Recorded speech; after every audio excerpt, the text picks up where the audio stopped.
there are these type of elephants that are called as super tuskers. Okay. I think the way you qualify to be a super tusker is if your tusks weigh more than 45 kilos. And these are magnificent tuskers. One of the super tuskers that we saw, his tusks are about 7 feet. One tusk is 7 feet tall, and the other is about 6 feet plus. I mean, how do they maneuver with like these? it's amazing to see. Some of them actually have tusks that touch the ground, and there are just about 15 of them or something that are surviving in that abyssal ecosystem. One evening we were taking some photographs, and suddenly we heard that this elephant called Craig was somewhere in the vicinity. They named the elephants also. Yeah, all the elephants, all these super tuskers are named. Okay. Yeah. So anyway, so this Craig was crossing the road, and I was saying that I don't care if I get a good photograph. I just want to see this spectacular piece. And Craig was busy eating, and Craig is the gentlest creature you could ever. I mean, wow. We were taking a lot of photographs. This guy was moving around, and then there was a moment that all of us were lying down. I was lying down, and this Craig was opposite us, and we were trying to take photographs. And suddenly he started moving towards us. And from behind, our guide said that just lie down, don't do anything. And I was carrying I was having a 24-70, which is a wide angle lens. So you get a very wide perspective. And this Craig was coming towards us, and I was clicking away furiously. And at some point in time, I realized that in my 24-70, he's not fitting in.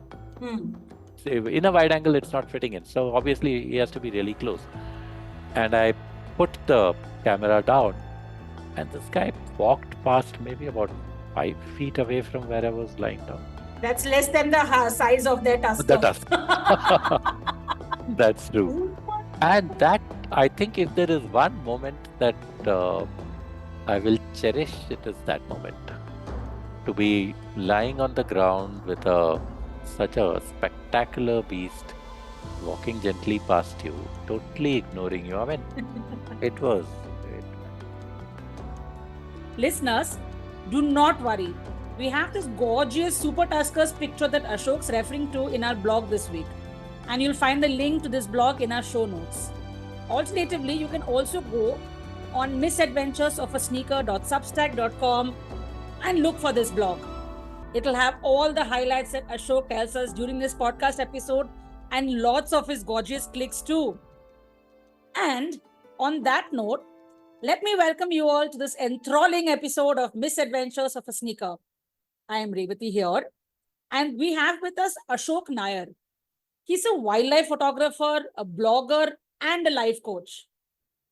My conversations with Ashok prior to this recording were really engaging ones because besides being this acclaimed photographer that I just mentioned, Ashok also enjoys observing wildlife around him, while he's on these photographic expeditions. The mannerisms, behavior, how they react to the different things around, all of it. So during the episode, you'll be hearing a lot of stories about animals in exotic and remote locations, in gorgeous backgrounds, animal chases, animal bonding, and all such lovely things. A quick little note before we start off this chat with Ashok. We've put in a lot of effort in this podcast, in our newsletters, our Instagram pages and all. So we'd love if you would support us by following and subscribing to Misadventures of a Sneaker in whichever app you're listening to this podcast, plus on Substack and on Instagram. You'll find all the links in our show notes. And now I do not want to delay this further. So let's call on Ashok. So Ashok, I'm big welcome to our podcast. We are the Misadventures of a Sneaker, a travel podcast. And I'm so happy to have you, with us as a guest in our podcast today. Thank you. Thanks a lot. And I must say, as I told you earlier, I heard the name and I just fell in love with it. And I said, okay, I need to understand more about what they talk about, etc. And I just fell in love with the name. What an absolutely brilliant name. And many people who have shared this too have also said exactly the same thing. Wow, what a name. I mean, absolutely freaky name. Dil khush ho gaya sun ke. Yeah, it took a while for us, to come up with this name. So, and then we like 2 or 3 names, but Instagram already had those names.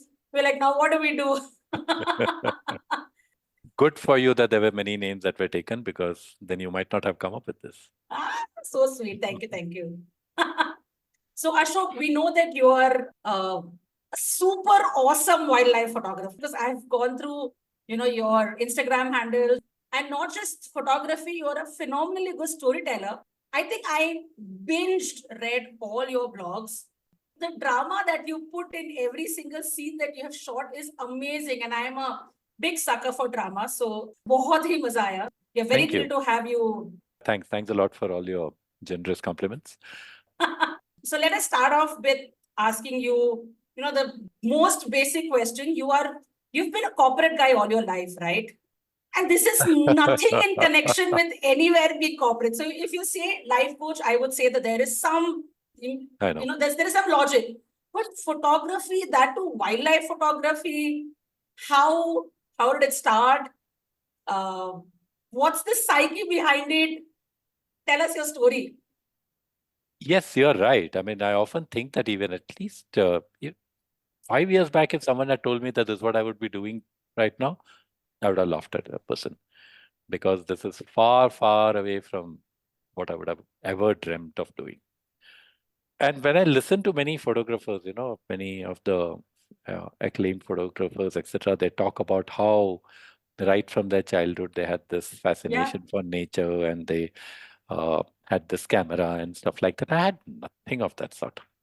I think my route to photography was a slightly convoluted one. It started from just being outdoors.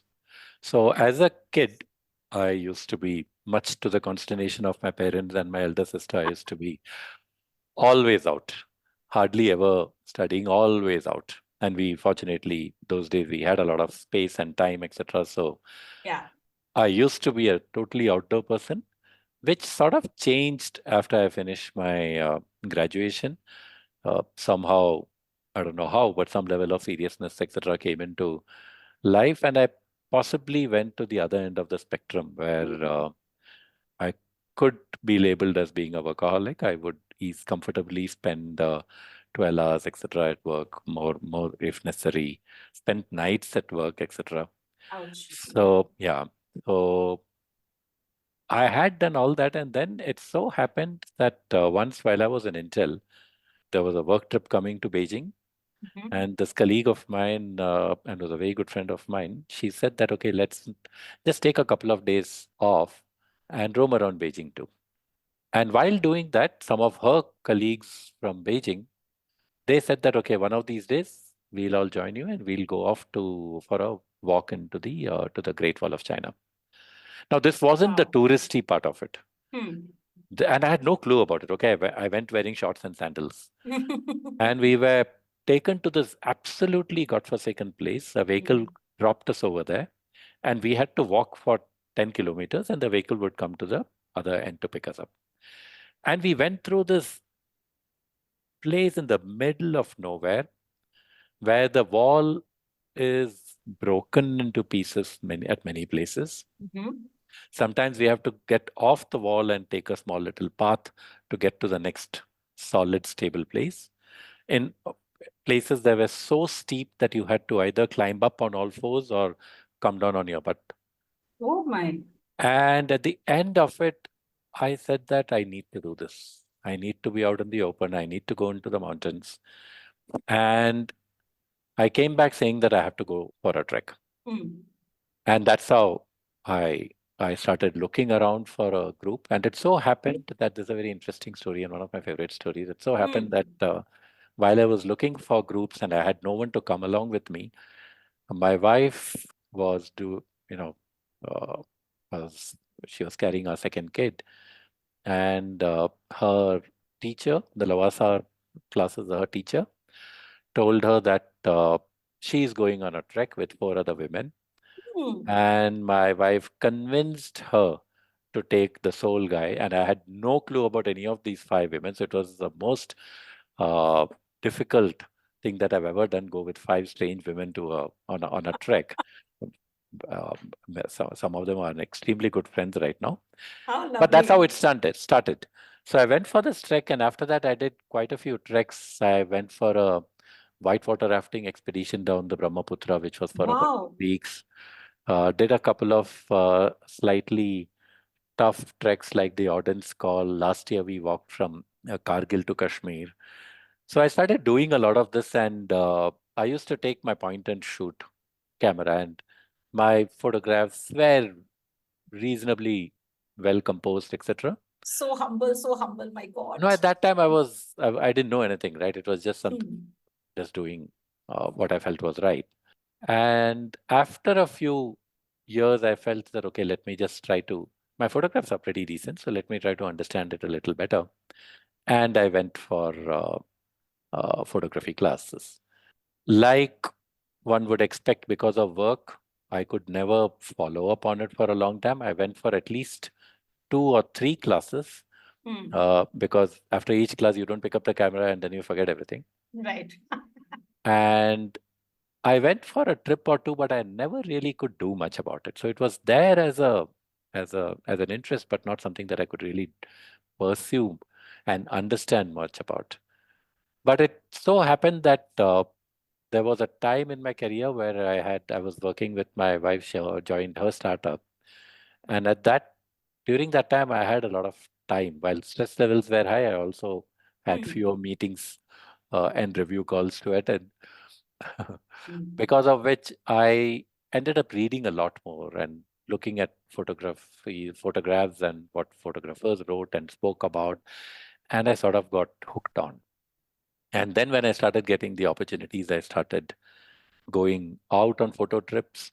I started investing in a lot more gear. And slowly this hobby turned into a passion and an obsession. So really fascinating. yeah, that's how it Wow. started. Totally. But in this whole story, where is wildlife photography? So I understand photography, but I would Yeah, think it should be good more of point. nature photography, because you see treks, you're going on hikes and rafting and all of it. I guess most of the photographers that I started following were wildlife photographers, and it might have possibly just accidentally happened. And it was easy to go to Kabini and Bandipur, etc., close by. So maybe that's how it started. But I am absolutely terrible as a landscape photographer. I just can't. I've just not been able to figure that genre out in terms of how to look at it, how to take it. So, and it so happened that when I started getting into wildlife photography and started reading about it, the entire the the behavior and further, knowledge, getting the knowledge about the subjects, that is the wild animals, etc., started becoming very, very fascinating. So the entire experience was something that I really started enjoying. So yeah, so possibly 95% or 97% of my entire photography is purely wildlife.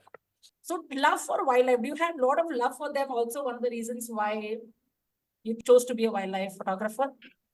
Oh yes, I mean, see, I have this habit of digging a little more and reading a lot, etc. When I get into something.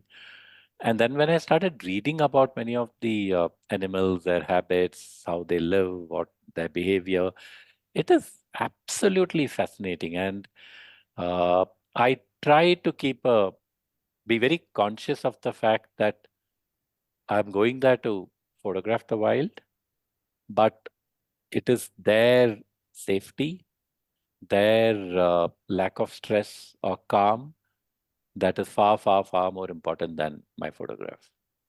Uh, I think across the world, there is the overall, uh, the ecological balance is a fairly delicate one. And I think we should do as much as possible to ensure that they are in a good and a peaceful state. So yeah, that's where I come from. Again, Dil Khush. That's very important. Yeah, really. It's not that it's not about the photography. Absolutely. I mean, very often you'll have people who just run through a pack of deer just for the sake of getting a great photograph or something like that. It's not how that should be done. You are in their area. Please respect that kind. Exactly. But yeah. In the blogs that you write, in several of them, you actually build up a scene and then you talk about the behavior of those animals. Some of them get embarrassed, some of them celebrate, some of them, so many other things. So It's great fun actually, hearing about their behavior, but we will go to that definitely later because I would love you to tell those stories as well. So tell me, so now through your treks and the rafting experience and all, and the treks you've said are all like the craziest kind of treks. Okay, so the audience call one is apparently one of India's toughest treks. The Brahmaputra rafting is also it's what, a 3 day or a 5 day kind of a rafting expedition? No, it's almost a 2 week trip. We possibly do the rafting for about 8 days continuously. So 8 days. 8 days, 7 or 8 days. We start every day by around 8:30 in the morning. We'll be rafting till about 1:30. Then we set up our tents, etc. And then late in the evening, there is driftwood available, so bonfires, uh, alcohol, and we had a couple of very good singers. Wow, एकदम that is माहौल एकदम proper बिल्कुल. माहौल बन गया. And you have no pollution or ambient light, so you just look up and the Milky Way is right above you. Man. I would recommend this to everyone without hesitation. This is possibly the best experience, the best trip that I've ever been to. It's mind blowing. Where do you start and end? Like as a tourist, if I want to do this? So there's only one company that actually does it. It's a company called Aquaterra, as far as I know. So and things have changed because bridges have been built, etc. Right. But there's a road trip that begins from Dibrugarh. I think it goes up to a place called Tooling, and from there you start the rafting downstream right up to a place called Pasighat. Wow. Wow, 8 day long. So what's your prep for such a raft? You have to like build Nothing. your upper body, man. Nothing. Nothing? Actually, nothing, absolutely nothing. You don't even need to know swimming. You don't need to do anything. Of course, you have to sit in that position for a while. So that's one thing. Of course, you will need to row.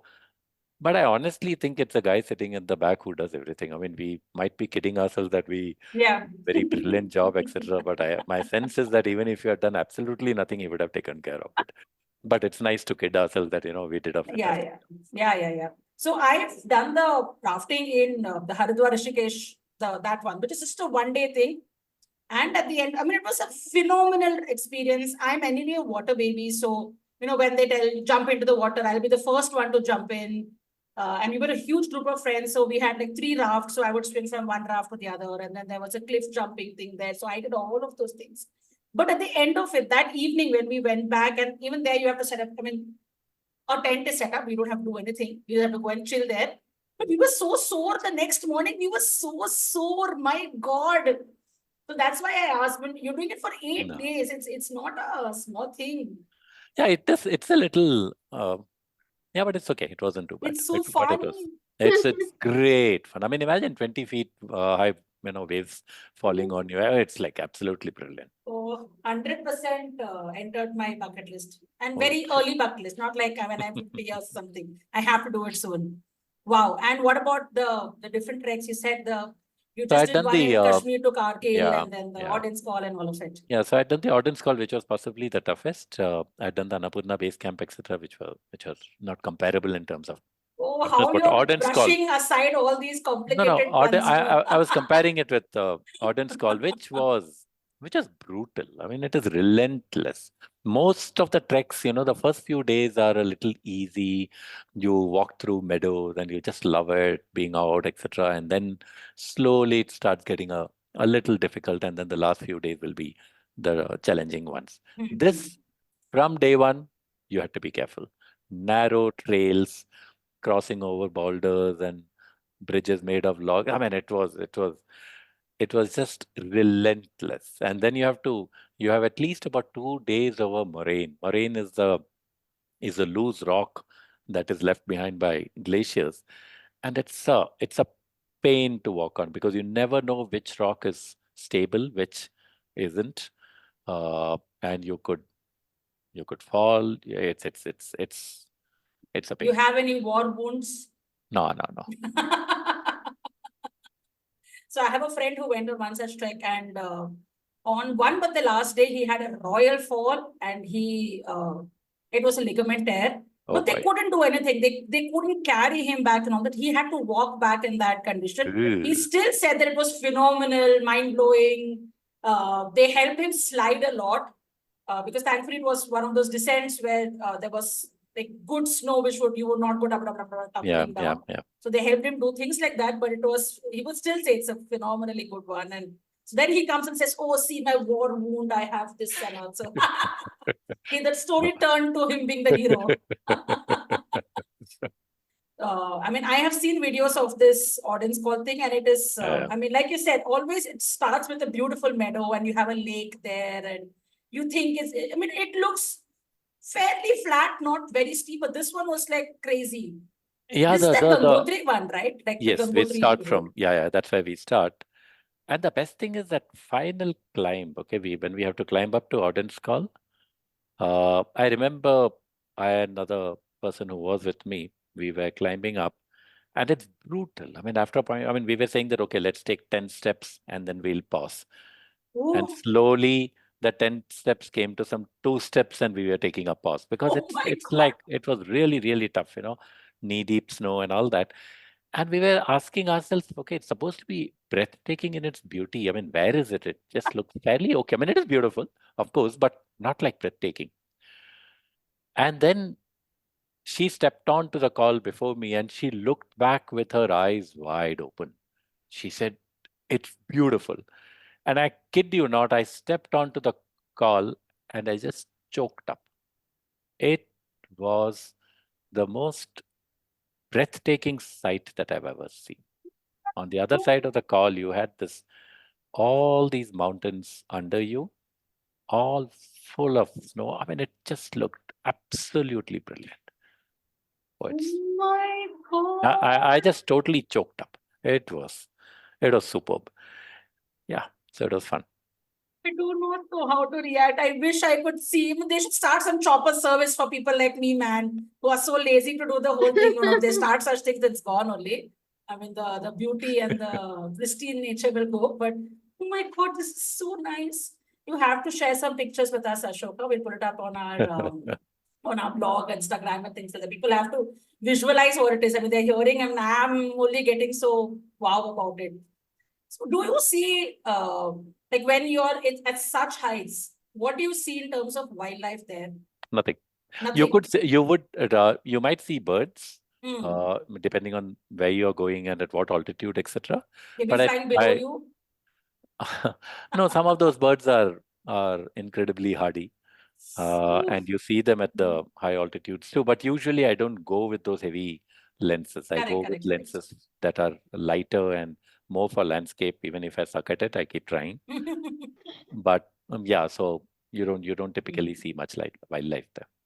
Oh, so a trek is used as a trek, and photography expeditions and photography expeditions, you kind of keep it separate, sort of. Hmm. Yeah. Oh, wow. So what's your memory of your first ever proper photographic expedition that you went on? So the first proper thing that I went on was to Kabini, Hmm. the closest one, and the memory the that was a trip that I so far till then I used to say that I won't photograph birds. Hmm. Birds just didn't excite me, so I never photographed birds. And this particular trip, we didn't see the tiger at all. Hmm. Uh, we spent about 3 days, which means about 6 safaris. Absolutely no tiger.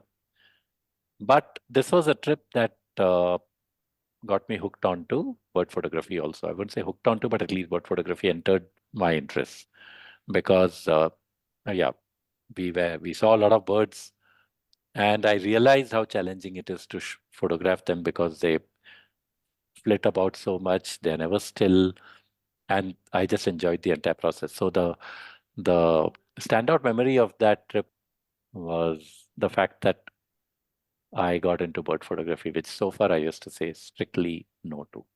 Yeah, I remember we went on an evening boat safari in Kabini, and then you will have those weird logs popping out of the water. I don't know, suddenly one dead log will pop out with 5 branches, and then you'll have some 10 birds on those 5 branches. They look so beautiful. I mean, Kabini is nice. Yeah, it's a Yeah. beautiful forest, Beautiful place, yeah. beautiful one. Have you ever been lucky to spot any of the cats in Kabini? Yeah. Oh, I've never seen a leopard there. Kabini is famous for leopards, correct. but I've had some very beautiful sightings of tigers. Sometimes I think once we were possibly the only vehicle also. Oh yes, I've had some very good sightings. I wasn't a great photographer then, but so I might not have great photos of the sighting, but the experience was unforgettable. Oh, oh, so nice. So nice. Some few days back, we were driving across Bandipur.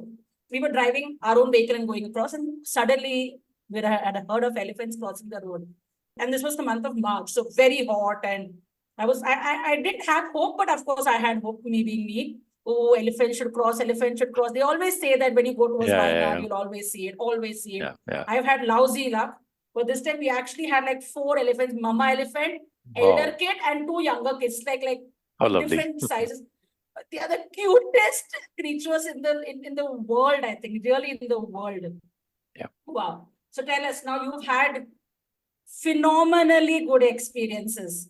Okay, so it can be one, it can be the terrain that you visited, which really got you, lovely experience. It can be your co-travelers who have made it phenomenally good for you, or at the end when you came back and you saw the phenomenal photographs, that made it phenomenal for you. 100 phenomenals I've used in the same paragraph. How would you like to start your story? Like if you had to choose the story, which would it be? Oh, that's such a difficult one. I thought as much. That's that's a difficult one, but there would be two places that I could possibly talk the most about. The first was when we went to the Arctic Circle, which is Svalbard for the polar bears. And let me just maybe spend a couple of minutes on that More than a entire couple of thing. minutes, please. Because if you would ask me, I would have chosen that as well. Reading your blogs, I'm like, oh, I want to know the stories. Yeah, so there is this archipelago which is called as Svalbard, which is administered by the Norwegian government, which is, as I said, in the Arctic Circle. So the way we need to go there is that we fly to a place called Longyearbyen, which is the northernmost inhabited place in the world. It's it's a small little cute little town with about people from around 50 odd countries. So it's a fascinating place. And from there we board a ship, and the ship for the next 10 days will be roaming around the archipelago. So it'll be going down various fjords, and obviously we'll see walruses, different types of seals, a whole host of bird life, and of course, the king of them all, which is the king of the north, the polar bear. Oh my, so cute. That entire experience was something else because in today's world, for about 10 days, we were totally cut off. There was no phone, no network, nothing. Uh, and that place is incredibly beautiful. I mean, it's just stunningly beautiful. And I used to love to just stand on the deck of the ship, despite the cold for as long as possible, just looking at the sights around you. It is just so incredible. Uh, so that clearly was one of the experiences that will definitely be on top of the list. The second was interestingly again going back to Norway, which we had done last year. This time we had gone to some totally unknown places. Possibly we were the first Indian photographers, wildlife photographers, to go to many of these places. Wow. And we spent a lot of, I mean, we spent about 10 days again, 10, 12 days across different places, photographing different types of birds. One place we went to photograph the male black grouse, which is in the pre-mating season where they'll be fighting with each other, etc. And so we had to go at around midnight to a particular place. So these black grouses are specific birds that come to a site which is called as a lecking site for their mating. How big are So these birds? it'll be slightly larger than a hen. Okay. And these birds will come, and in the pre-mating season, they'll be fighting with each other for getting the prime piece of land. Okay. And The black grouse that occupies the centerpiece is the guy in most demand. Oh. So they fight for it. And now the thing is, they come at around 5 in the morning and they fly off by around 8:30, and they're extremely skittish. Oh. So you can't go there at around 4 o'clock and park yourselves there, because these birds come to the periphery by around 4 o'clock. And if they see some disturbance and they're spooked, we were told that they might never come back to the laking site. So that Oh. entire season is lost. So we had to go in the middle of a snow-covered field at around 11 or 12 in the night. We need to, there will be tents that have already been placed. We get into the tents and we have to be absolutely quiet and we can't get out. Hmm. So you take your sleeping bags, all your camera gear, put everything out. Because in the morning, if you're taking it out, that can create noise. We have to be so careful that if the snow falls during the night, uh, it is recommended or it is advised that you poke your walking stick or your pole onto the tent from inside so that the snow falls over. Because if the birds are there and if too much of snow is collected and it falls, it makes a noise across the synthetic material of the Oh tent. my God. And Oh. that is loud enough for the birds to fly off. So Wow. we have to take pee bags, etc., because you can't step out to in case you want to take a leak. You need to have these pee bags with you. So it was a very, very, very different experience, and it's bitterly cold. So that Bitterly cold is like minus. yeah, I think the coldest was possibly it went to -8 if I remember right. Yeah, so we did that. Then we went to an island called Hornoya, which has which is home to about 80 to 100,000 birds. The puffins, the razorbills, the gulls, the guillemots, and this is an island where there has been no reported drop in the population of birds. So the birds feel absolutely safe, and you'll be standing and they'll walk between your legs, etc. They just don't care about it. So it's a beautiful place to try different types of photographs because you have a lot of snow, you have birds coming very close to you, so you do creative compositions, you can do all sorts of stuff because the biggest problem normally in bird photography is to get them. That's Here the right. biggest here the biggest problem would be to isolate a couple of birds because there are so many of them. So it was brilliant. Oh my And God, that is such a unique thing. we stayed on the island too. Normally people stay the mainland and take the ferry out. We stayed on the island, so yes, it meant a slightly torturous walk to the part where the birds are there through the snow, but it also allowed us that much more time, and it was unbelievably beautiful. I'm equating this to when you're saying all this because I haven't seen these places actually in videos or photographs, of course, not in person either. But we've seen this, the David Attenborough story about the penguin story, which was a very famous one where the whole team went up to this particular island and they studied the whole behavior of penguins, how the father penguin and the mother penguin, how they take care of the baby penguin, and then the competition that they have about being in the same place, and then on the evenings pushing each other over into the water and things like that. So I'm imagining an island like this. So how it happened in that particular video was, so you have a ship, but the ship can't come all the way to the island. So these photographers will get into a smaller raft and they will go near the island and they have to climb up because it's the part that is near the water is not a place where you can sit. You have to climb up to this particular level. Do you also have to do such things? No, Like how not do you here. reach the level where you put your tents and things like that? So at least in Hornaya, we never had to do anything. There are boats that take you, and there is a proper ferry landing place, etc. So there was no issue at all. But the challenge was, which we didn't realize, we were staying at the cottage, and in the cottage you have to take all the ingredients, food, drinking water, etc., and you have to prepare everything yourself. Oh. Which means that we have to go with all the stuff. And it was only when we landed at the place that we realized that the cottage was a fairly steep incline away and possibly maybe about a kilometer or two. Or maybe it felt like that, but it was pretty far. So now you have to, And you you have to have carry all it? your luggage. Yeah, you have to carry it. Ooh. I mean, there's not in Correct, India, right? correct. Yeah. So you are carrying your own luggage, plus you're carrying cans of water and food and stuff like that. Yeah, that was brutal. And sleeping bags, do you? Or because it's a No, cottage, the you old didn't cottage live had there? beds and all Okay, that. okay, So, okay. but yeah, anyway, sleeping bags, etc., were part of luggage because for the black crows, etc., we had taken it. So all that was there. So the biggest lesson was pack light. Yeah. Uh, But but how can you pack light? oh, You have you to can. have shoes which are like Yeah, huge boots. yeah. Woolens are automatically heavy. So what is the meaning of pack light? I mean, I was Oh going to ask no. you. So what do you do with respect to clothes?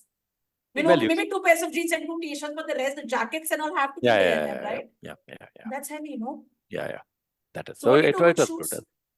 The normal trekking shoes that we wear for all the treks in India, etc., won't do over there. You need shoes that go up to beyond your calves and shoes that are thick, etc. And you also need to wear spikes, Hmm. because otherwise, without spikes, it is possible that you will slip on the snow. Sometimes the Oh. snow becomes ice, etc. So you need the spikes too. So yeah, that was so. While we didn't have to go on a Zodiac, which is a raft that you mentioned in case of Antarctica, it was still brutal. But yes, we had to be on the Zodiac, etc., when we were in Svalbard looking for the polar bears. There you would see a bear in the distance. Immediately the Zodiacs will be taken out and there'll be 6 people to a Zodiac, and the Zodiacs will go closer as far as the rules will allow to the polar bears so that we could get a closer look. My God. Tell me more about this particular bird island, this How now? Yeah, Cornoya, you said, right? yeah, yeah. Because I read this blog. There was one sentence where you actually equated that particular view of seeing whatever 50,000, 100,000 of them, in the sky, and you equated that to actually those World War One soirees that Oh has yeah. happened in old Yeah, and movies. all the movies. Oh, And that. then yeah, and then I started thinking of what I saw in Dunkirk and maybe Guns of Navarone and things Yeah, like that. Oh my God, you actually see it's huge number of them, is it's it? huge numbers, and the thing is, many of these birds, they don't spend the night on the island. They go out into the sea. So in the morning, and since we were living on the island, we were earlier to the entire place than the rest of the people who come by boat. And these birds are now coming back to the island. We are talking about 80,000 to 100,000 birds, right? Or somewhere in that vicinity. And these birds are now coming back to the island. And they don't park themselves all across the island. They just park themselves on one side of the island. Oh. So these guys will come and they are flying above you for a long time before they decide to descend.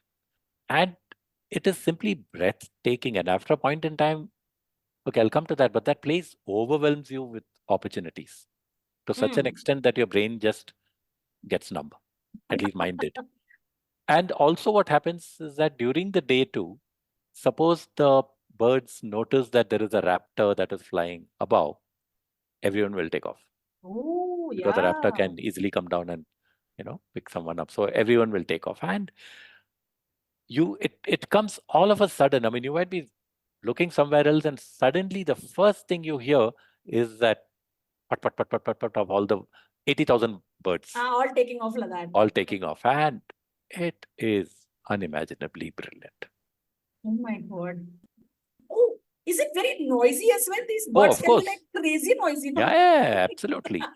It will not only be noisy, it's also very dirty because they'll be flying all around you and you'll be kneeling down. So, and there's bird poop all around you. There's a stink of the bird poop. Poop will be falling on you when they are flying above.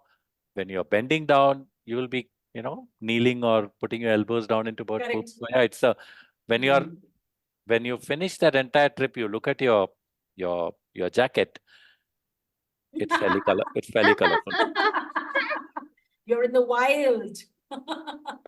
No complaints at all. Wow. My God. It's not a fancy kind of Oh no, of course not. experience. Oh, Yeah, not it's at all. quite intense. So I'm not a photographer, but I just love the way you're painting this whole picture. So does it even make sense for me for a tourist who's not a photographer to reach there? Is it possible for me, or is it always just photographic expeditions that go to those places? Well, long back, my yoga teacher had once told me, saying that while you're busy taking photographs, please remember often to keep your camera aside and soak things in. A few days back, I had met a friend of mine who just returned from Corbett, and he said that this time I gave my camera to my daughter, because of which I didn't have a camera, and it was the best experience that I could ever have, because I'm not constantly thinking of how to compose, what settings to have, what photograph to take, etc., etc. So that was a long answer to your question, saying that, Good answer. of course, you can go. I mean, I would actually say one should go, because it's such a brilliant experience. I mean, if you love outdoors, if you love nature, if you love wildlife, of course you should be there. And which season is bearable season for us Indians? Well, unfortunately, you will need to adjust to what the wildlife has cycle there. also, right? Correct. That is true. That is true. That is true. So, So this is a yes. migration season when they are No, all no, there. no. This 80,000 No, it's not a migration time. They are forever there. They're Okay. forever there. This is the time that the puffins and the razorbills, etc., all of them will be finding out mates.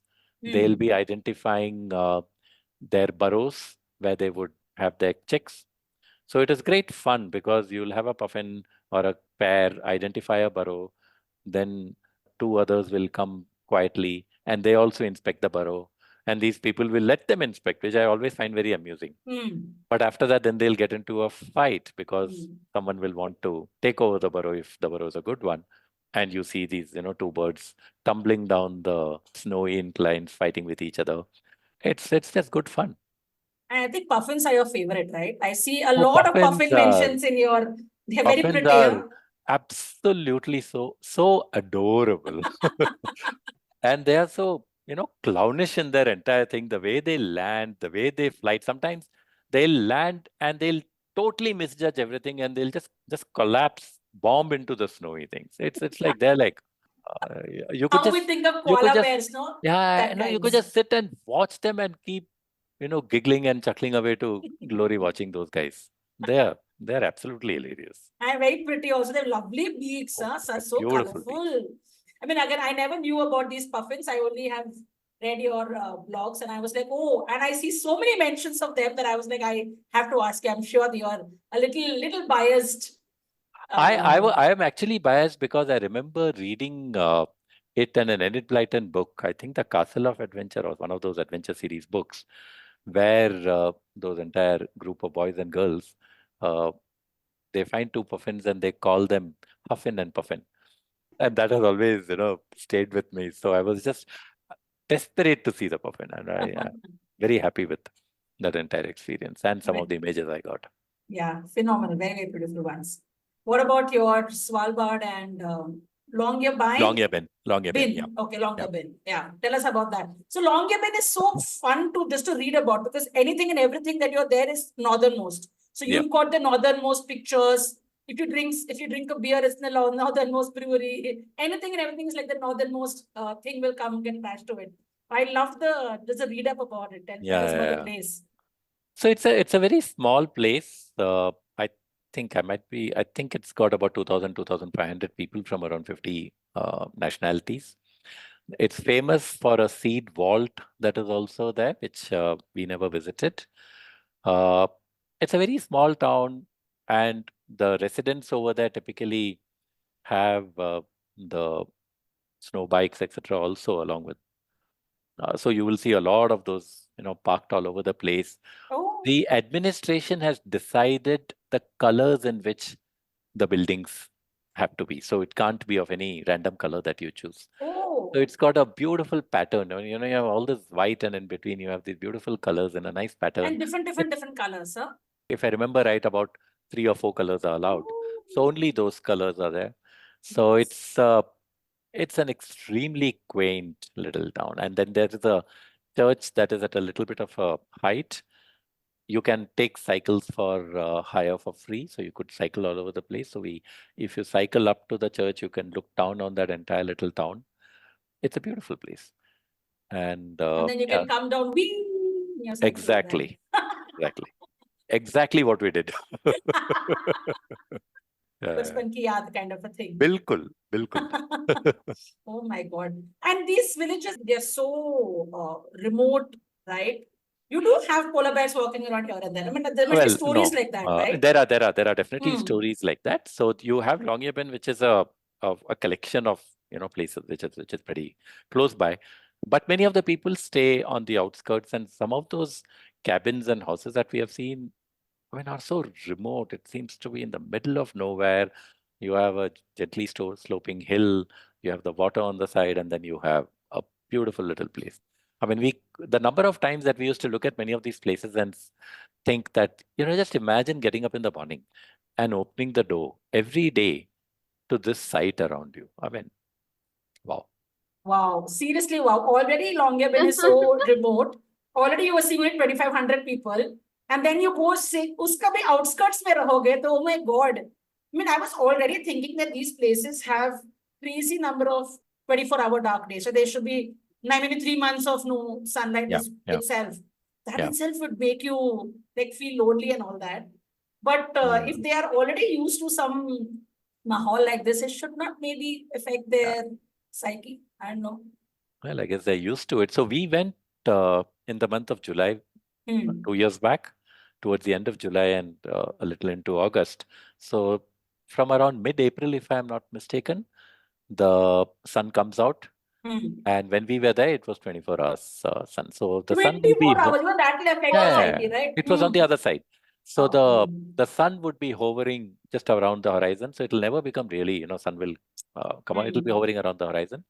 So it would, yeah, we would have light through the day. So when we are on the ship, on the very first night, at some 2 or 3 in the morning, suddenly there was a banging on the door and someone saying, whale, whale, whale.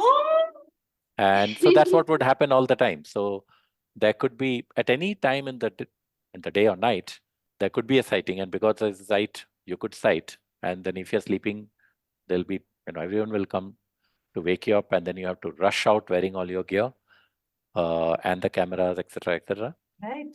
and get ready to either photograph or just watch.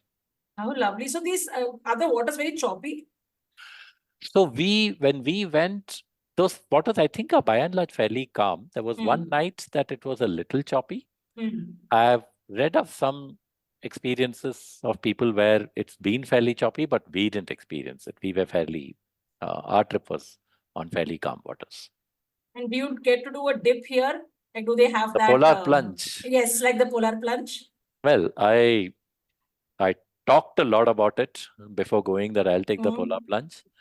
Once I reached that temperature, I very conveniently blamed it on the fact that none of the others were keen and no one talked about it. So, but no, yeah, it was. I'm again going back in about next month. Uh, Oh, I was going to yeah, tell next time I'm coming along. So I am very enthused with you such you you things. should you should definitely you should.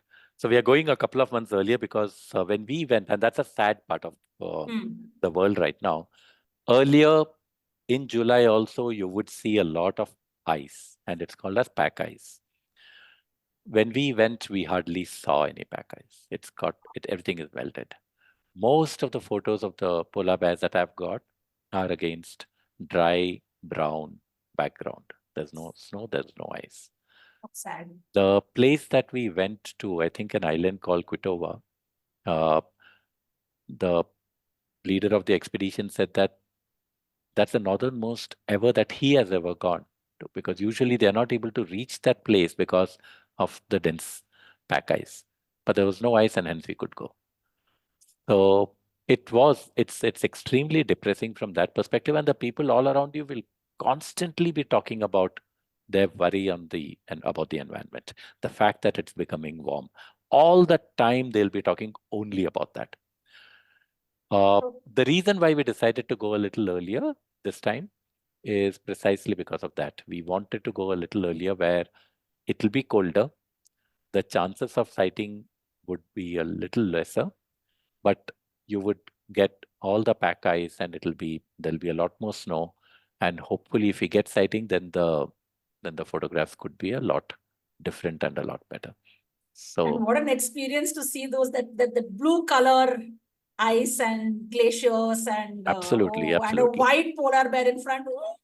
Oh, Yeah, it's not actually white, but yeah, you. So we got only one opportunity where there was a bear that was trying to hunt a seal in front of a glacier. So he had oh, this the absolutely, legendary kinds. yeah, it's a brilliantly blue thing, and this bear swam across trying to wanting to kill. I mean, it didn't succeed.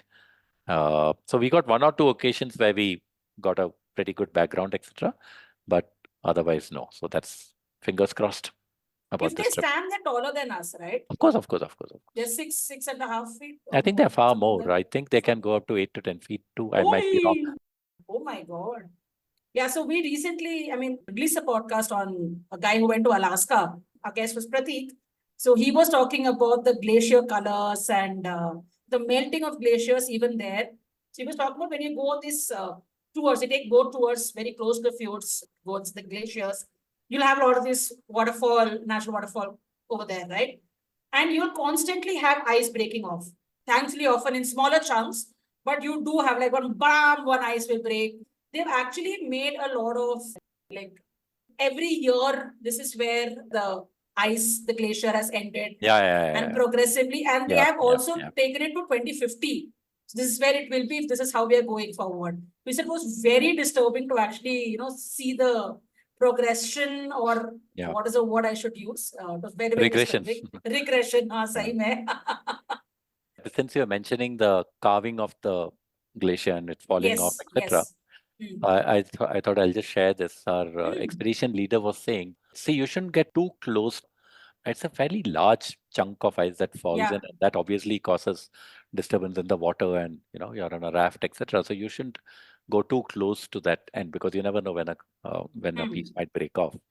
So what he said was that the Inuits, their thumb rule, and it's a What's an innovate? I'm sorry. Inuits are the local Eskimos, etc. Okay, okay, So okay. what they used to have this thing that if they are on their boats, Mm. they'll put their thumb up, and if the glacier fits into Mm. that thumb, then they are safe. But if you are closer, that's the way they'll measure. Oh, That perspective kinds that that's you a see. that's a thumb rule Thumb rule. to say that you know we are Oh, a little too close. We need to be a little further away. I found that fascinating. oh. And this Yeah. is when you are in those zodiacs, what you call Zodiacs, it. yes. Okay. Those are the inflatable rafts. Mm. So when you're in the zodiacs, they're very careful not to get too close. And he told us that this is the rule that they used to have.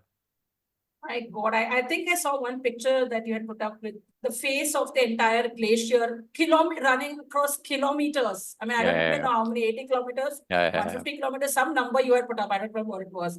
But it was Uh, like this, like when Great Wall of China, you say, no? So it looks like that. It's like just one huge yeah, wall of yeah, yeah. ice across in the front. It was Yeah. so pretty. It was pretty, and it was prettier because of the small little waterfalls happening everywhere. It just looked Mm. absolutely, it just blows your mind out.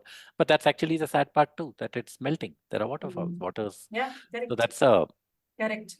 Do you have to wear protective glasses as well over here? no, no, no. No? Of course, you need to. I mean, you need to have the sunglasses because sometimes the glare can be, Mm, mm, but it's mm. not. It's not mandatory because there was no snow. Correct, correct. Oh, I'm jealous. All my ooh has a lot of jealousy factor built into it. Huh?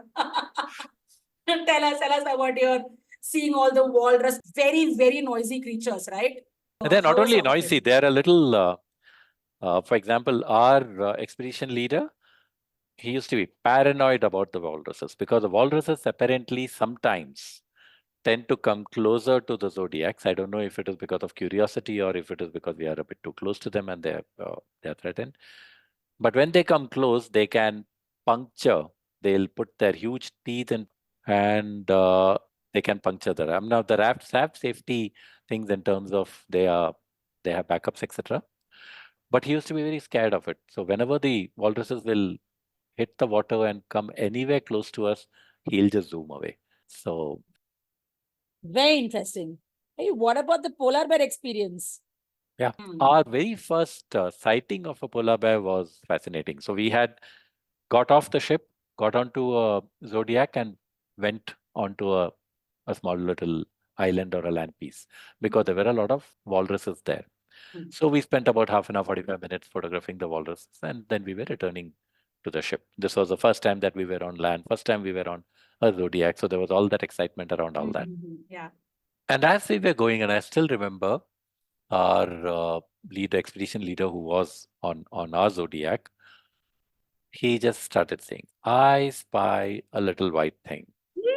And we started looking up as to what is it. And then we went closer and we saw this bear lying on top of a small little hill or whatever. And usually bears are very capable of sleeping and lying without any movement for hours. Ayo, cutie. So we went there not knowing what will happen. But fortunately for us, this bear got up and started walking towards the water. And we got some very good photographs of it peering into the water. Wonderful, very, very nice photographs. And we were just hoping that it'll be fun if it enters into the water. And by then now it has come reasonably close to us. And then it slipped into the water. And when it enters into the water, any of the large animals, if they're in rain or a bear enters into water, it's great fun because at some point in time, they will shake their head and body and throw off all the water. And that's a beautiful photographic moment because Lovely. they'll be shaking and there'll be this water splashing all over and some interesting patterns get formed, etc. And we were hoping that we see that. And then for the next, I have no idea about the time, but maybe for about half an hour, 45 minutes or an hour, this bear kept swimming in the water, kept going down, kept coming up and shaking all the water off. And it was like a embarrassment of riches. There's something that you just desperately want to see. And here is this bear giving us about 10, 15 such opportunities. Full on modeling. And we were wondering as to what is happening? What is this bear looking for? Why is the bear diving so much in different parts of the water, etc.? And then we realized after some time, what had happened was that it had made a kill of a seal. Now, either it fell from somewhere or the tide came and took it away before it finished eating, etc. It was searching for that half-eaten meal. And finally, it found the seal. And this time it took it to a much safer height where there's no chance of the tide coming and picking it up. And it started, it was just a superb experience. I mean, not only did we get a good sighting, we got all sorts of behaviors that we could photograph. And there was a wonderful story. I mean, this guy was going after a half-finished meal. And it was swimming all around us, not very close, but still all around us, completely unmindful of us. It was fascinating. Wow. And when it gets up to shake off the water, is it shallow enough for it to like stand up, or is it just like head goes up? It'll just the head goes up, goes up. And so I have taken quite a few, many of us, all of us got wonderful photos of the bear shaking the water off and the water flying. It's like I am nuts about animals. Okay, so if you go to my Instagram account as now, you'll have lots of dog and anything. Okay, lots of them. So after they have a bath, after then that they shake you off. know that, right? Yeah, It's exactly. so fun. It's so fun. Oh my God. Yeah. And for a photographer, even more because you see all those water droplets all over the place and just too good, just too good. Oh my God. So what else do you see when you are in Norway? Like either in the boat or like in Svalbard and all of it? So we see, of course, the walruses, there are different types of seals, and usually the seal will come and lie in the sun on a piece of ice. Sunbathing all the time. Yeah. So on a piece of ice, but they also need to be very careful. So they are forever looking around, and at the hint of any threat, they just slip back into the water, and then you see a lot of birds. See a lot of birds. It's great fun. You see. Like from on the boat itself, when you are on the boat, you can see birds flying So around. there are, there will be, I mean, of course, if we go too north, the number of birds that we saw started reducing. We saw a lot of gulls, but not the other birds. But there are a few bird cliffs. So these bird cliffs are essentially sheer vertical drops, and you have all these birds that nest over there. and you will see thousands of birds nesting there. The eggs are there, and if you're lucky, we were not. You would sometimes see foxes going up, Arctic those fox. Arctic foxes trying to get the eggs, etc. But yeah, so there you see a lot of those birds over there. A lot of birds are there. Wow. Guillemots, uh, gulls. You have little auks, multiple, many birds. Wow. What about so whales? Did you actually spot the whale or any We other? yeah, so we saw one of these. The very first night, as I was mentioning, we got a call and we came out and we saw this water spouting at a distance.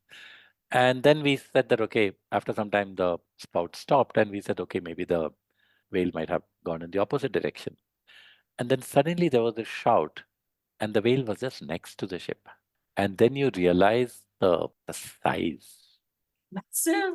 It just came up and then gently went down and vanished. And that sight was brilliant. I mean, it was just Wow. not Which a, whale? if I remember, it was a bow whale. I might be wrong, but I think it was a bow whale. But then we had another unforgettable experience, which was on the last day or the penultimate day. We saw there are these white whales called beluga whales. Beluga in Russian means white. They have very cute noses, etc. And we saw one, and then suddenly we saw about six or seven, maybe around 6 or 8 of them cavorting around our ship. And there were a few people who had drones. They were so close to the ship that you could take photos with your phone and get pretty good photos. And Wow. oh, that was just such good fun to see these beluga whales so close to the ship and in such great number. And they played around for a very long time before all of them, so to say, went riding into the sunset. But Oh, it was they glide brilliant. through the water, right? It was So such good pretty. fun. It was beautiful. Yeah. Beluga whales. It's the ones with the little rounded. Yeah, those cute little snub Mm. nose. Oh. Yeah. And they are like the size of dolphin kinds, Yeah. somewhere like that. Yeah. Yeah. No. When is your trip to see the penguins, the other side? Oh, don't remind me about it. That's something that I've been badly wanting to do. I actually got a wonderful opportunity last year when there was a Swedish photographer who was making a film, and he was spending about 5 weeks in Antarctica. And he posted on Instagram saying that 80% of my trip is financed. The balance needs to be, I have to take people along with me. I have one seat available.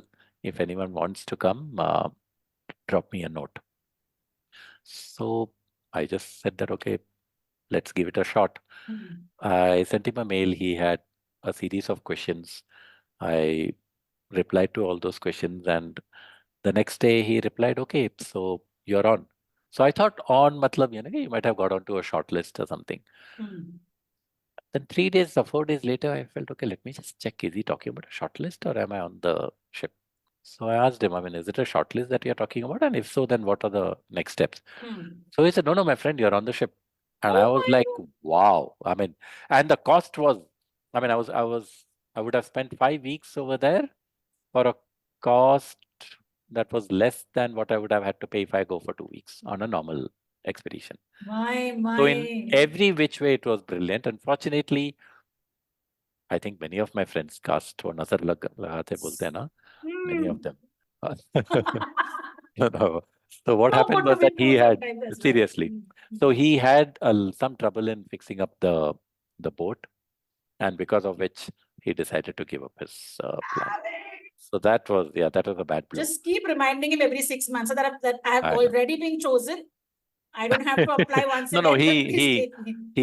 he didn't go through. He joined another expedition and did a slightly different version of what he had originally wanted to do.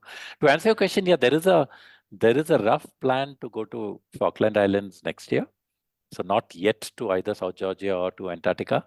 I so desperately want to go there. It'll happen. I know it will. It's just a question Yes. of when. Correct, correct, correct. And your pictures will be so magical. Wow. So, what about when you're like walking around the roads, or you say that you have those snowmobiles and all of those kinds. So, what about huskies and those dog sleds and all of that? You see all of Of that course, as of course, well? of course, of course, of course, of Oh, course. Yeah. of course. Oh But for my. that, if you go in the winters, that's when you go on those dog sleds and you do. Okay. So Do you there are see expeditions that take place in that mode also. what fun? Do you see reindeers? You're just like Of North Pole course. only, no? Baju mein to Yeah, hai yeah, yeah. Santa Claus. We do see reindeers. We saw a couple of reindeers near Longyearbyen. Oh, and do they look like how it looks in how they look No, in they look very different from the standard, what we have in our mind, in our the minds? standard deer with the fancy antlers, etc. They look a Correct. little different to that. They look How different. lovely. Uh, Oh, and what's the visa scene for Norway? you need to get a Schengen visa and you need to get a multiple entry because when you're leaving Norway, Schengen is not considered to be part of Norway. So you need to get a multiple entry because you'll be entering back into Norway. So all those issues continue to be there. Oh. But ठीक है. Yeah. It's worth it. Yeah, Karna hai. It is of something course. that definitely 100% yes. Okay. So this is one kind of animals that you have photographed. The other kinds, which is heading into Kenya. But before that, let's take a quick break and we'll be back with Ashok on the other side. Oh, a commercial break? Not really. This is a request to you to check out our labor of love, a newsletter on Substack called Sneaky Footprint. It's from our team at Misadventures of a Sneaker. We write about travels, vacations, travel tips, anecdotes, lots of pictures, and of course, a suggested itinerary too. Do check out misadventuresofasneaker.substack.com. And ooh, we've now started a new service of curating travel itineraries to the destinations made just for you. So if you want to get a vacation planned, leave us a note on Instagram or DM us on our Substack page, and we will plan something super special for you. Please support us by following and subscribing to our newsletter and Instagram page, Misadventures of a Sneaker. And by the way, if you enjoy listening to our podcast episodes, you could support our team by buying us a coffee. Head on over to our show notes and click on support to contribute any amount you'd like. It will be a huge morale booster for us. Thank you. Yep, welcome back, Ashok. Now talking about your stories in Kenya. Oh, yes. I mean, I just, it sounds very corny, but it's absolutely, I'm being honest, that when I landed in Masai Mara for the first time, we had gone on a family trip when I was a pretty ordinary photographer and I didn't have the right gear, etc. But I just felt this, connection with that place. I just loved it. I mean, you get a sense that this is how the world used to be, and possibly this is how the world should be, where you are just in the middle of nature. You look around you. Sometimes the landscape is dotted with animals, and sometimes there's absolutely nothing, just a few acacia trees on the horizon, and you feel that you're the only people around in the world. It's it's just so amazing.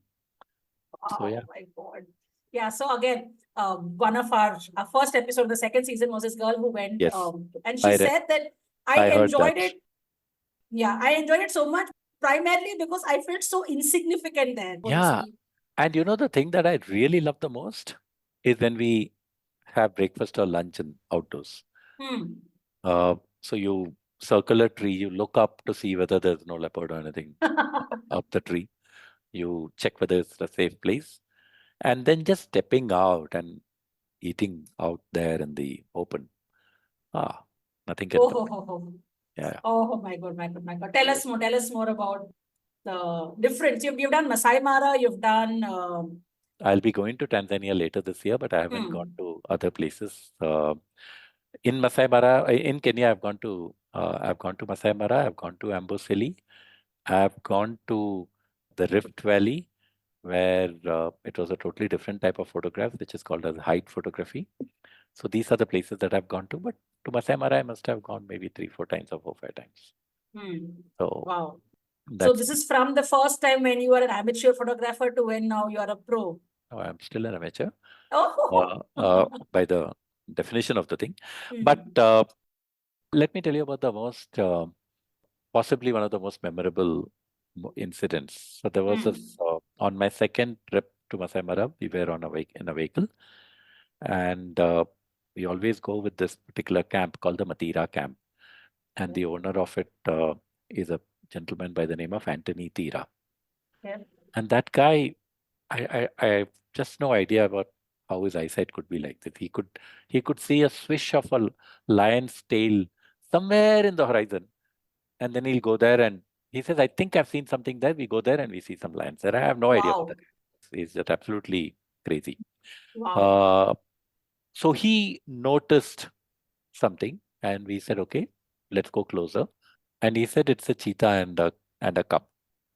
And as we went closer, so cheetahs are seriously endangered. Hmm. There are about 7,000 or some such numbers of cheetahs, and Masai Mara is one place where there are some levels of some numbers over there. And everyone takes a lot of care to ensure that they are safe, and especially the cubs. Oh. So they know all the cheetahs, they know the names of the various cheetahs, etc. So the moment this guy went a little closer, so he said this cheetah's name is Selenkei, and she has two cubs, but only one is visible. Oh. And we went closer, the second cub was not there, and you could see that both the mother and the surviving cub were seriously distressed. So obviously, uh, Hmm. it had lost, or the other Hmm. cub was missing. And we stayed with mother and cub for the entire day. And it was heartbreaking to see it constantly looking around everywhere, both the mother and cub, giving out calls for the cub to come running back. So what happens is that cheetahs, once they have kids, the father's missing. It's only the Hmm. mother who takes care of the cubs. Hmm. And when they hunt, they keep the cubs hidden in the undergrowth. Oh. Then they go hunt and they either get the kill back or they call the cubs to where the kill is. And the Hmm. cubs come running around. But during this time, the cubs being cubs, some of them could be mischievous and they come out of the undergrowth and there could be all sorts of predators around you, True. True. from hyenas to baboons to other cats. So it was, someone told us that there were hyenas seen in that area. So in all probability, the hyenas had taken the other cub. But it was heartbreaking to see. And it didn't give up. Even the next day we saw them looking around for the cub.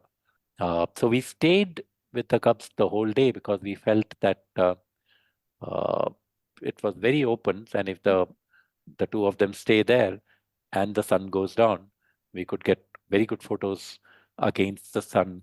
The light will be superb, etc. So, and we got some exceptionally fantastic photographs. But the emotion of that day is what has always stayed with me. So, yeah, This was an animal behavior, one of the examples of the animal behavior thing that you were talking initially. yeah, yeah, So it's across even humans, even animals, the same emotion and sentiment and things like that, right? Oh, but cheetahs are so cute. They've got a small face and, of course, speeds, yeah, yeah. unbelievable kinds.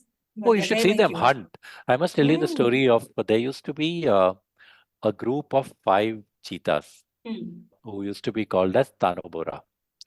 I think 3 of them were brothers and 2 were others that go joined, and a group of cheetahs are called as a coalition.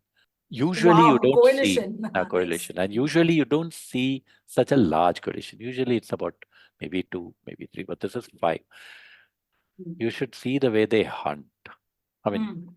they'll just walk in as if, we own the place, and there'll be this meadow, there'll be all these gazelles and zebras and all that, and they'll just walk in.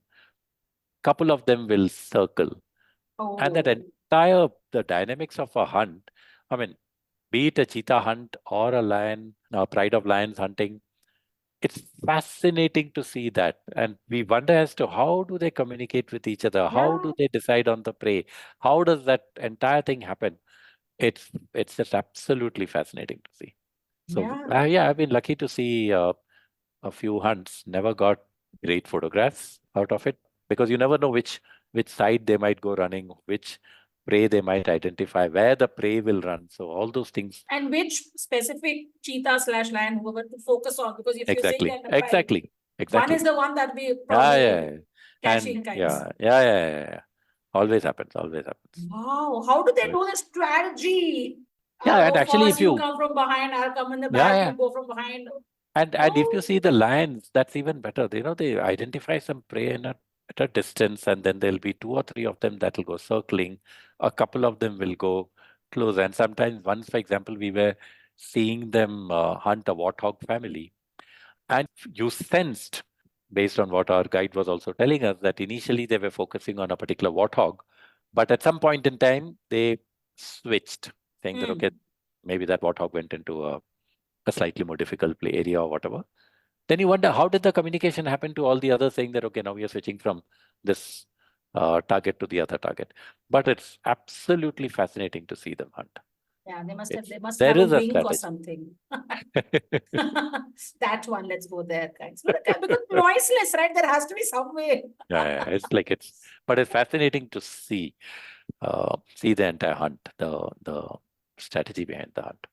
Oh, I have to tell this. I just love, there was one beautiful sentence that you had written in your blog. Okay, I'm going to quote you. Okay, so you said, you could go to any forest, anywhere. You could see as many of the big cats as possible. But what will truly make your trip rank high is if you see a hunt, any hunt. And if it's a successful hunt, nirvana. Oh, Yeah, sounds rather violent. Yeah, but that's one thing. It's among their entire cycle, right? It's perfectly okay, I feel. I mean, seeing the hunt Yeah, in the forest is, yeah. I agree. I mean, I remember earlier on, you would see the hunt and you would desperately want Correct. the prey to survive, right? I still do, but yeah. Yeah. But then you realize, right, there are kids waiting, cubs waiting. So all those things. So yeah, it is fascinating because see, if you ever see a hyena finish the kill, a pack of hyenas, I mean, they finish it in minutes in front of you. The entire thing will be stripped to the bone like this. Cheetahs, the moment they are tired. By the way, cheetahs lose a high percentage of their kills to other predators, like a hyena or a leopard or a lion, because they they will not get into any fight with any of them because they are the weakest. And even in a case they get, hyena. hyenas can drive away a pride of lions. So hyenas are the tough guys, and they are also too tired after their run. It's fascinating to see how quickly they eat, how quickly they finish their meal, and all the while looking around to see if any predator is coming. We once had a very interesting incident where we saw that a leopard was sitting on a tree with a kill. This is animal behavior. We knew that the leopard, when the sun is going down, will come down to drink some water because it is also eaten. So we positioned ourselves correctly and we said, okay, now we have to wait for a few hours. And then we saw the leopard move on the tree, and our guide said that, Anthony said, definitely the leopard is going to come down. And we saw the leopard come down, got some good photographs, went after the leopard, figure out where is he going. We'll take good photographs. And as we were trying to get ahead of the leopard, we saw another leopard run. So we said, okay, there's something happening here. And then we realized that what had happened was this other leopard, and it seemed to be sub-adult or a young one because of the size.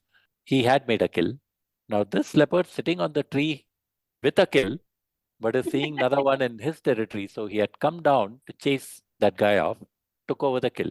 It sat down, cleaned the prey, and was just about to feed. When we heard some noises, we looked up and we saw 3 hyenas running. Oh. And this leopard then obviously moved away and gave the kill back to the hyenas. Without a fight? They will not.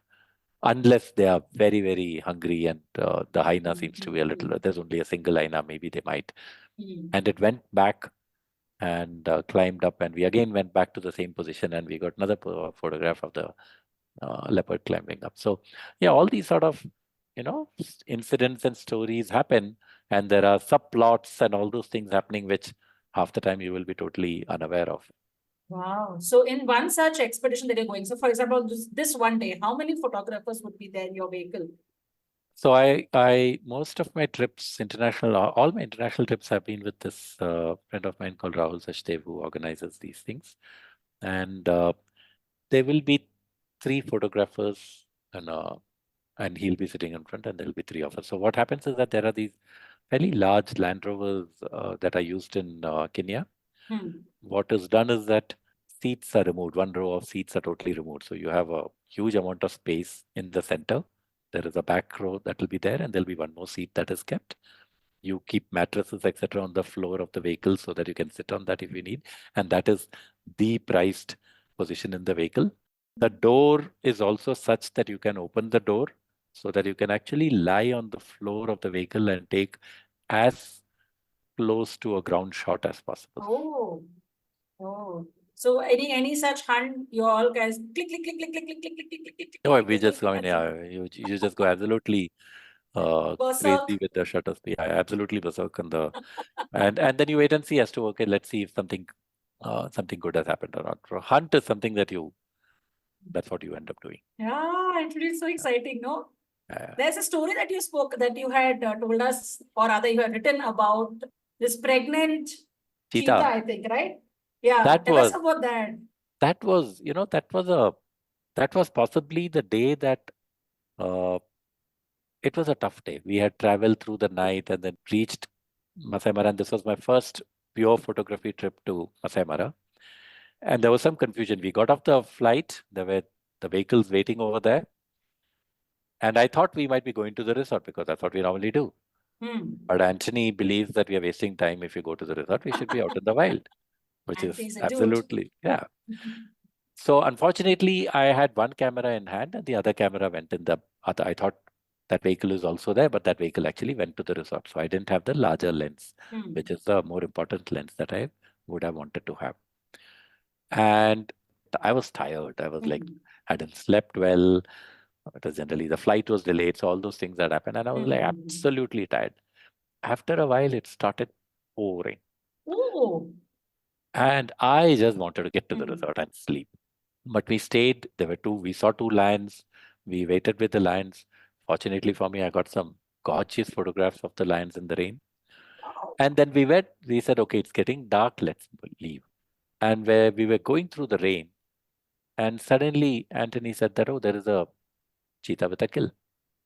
So we looked out, pouring rain, and through all the tarpaulin covers, etc. We tried to take a few photographs, and we saw that there's a gazelle, dead gazelle, and we realized that the gazelle was pregnant when this cheetah had killed her. And this cheetah had started washing and cleaning, and there were a few jackals that were roaming around trying to get a nibble in. And it had just started eating when a hyena appeared. I got a good image of the overall action, though it's not a good photograph in itself, but you get a sense of it. The hyena darting in, the cheetah suddenly realizing that the hyena is coming and leaping back in the rain. And of course, the hyena sat and finished the meal. And this cheetah went away. And then we followed the cheetah. And because it was dark, I guess Anthony also couldn't recognize the cheetah, otherwise, they know all the names. Correct. And this cheetah went a little away, and then we realized this cheetah is also pregnant. Hmm. And this cheetah would have gone without food because hunting is tiring business, and it wouldn't have been able to hunt again that night. So, yeah, Yeah, tough life. tough life, Tough tough life. life. Do hyenas hunt? Or do they always usually No, take no, they do, others they hunt? do, they They do, do hunt as well. they do, they Okay. do. Hmm. Do hyenas laugh? Did you hear hyenas laugh? Yeah. So, for I remember example, this. asking this to Anagha as well, and she said she hadn't heard it. No, we heard it, especially the hyena when it came rushing towards the leopard that I Hmm. talked about, who had Hmm. stolen the kill from the other leopard. Hmm. We heard that's how we realized that because the grass was fairly Oh. tall.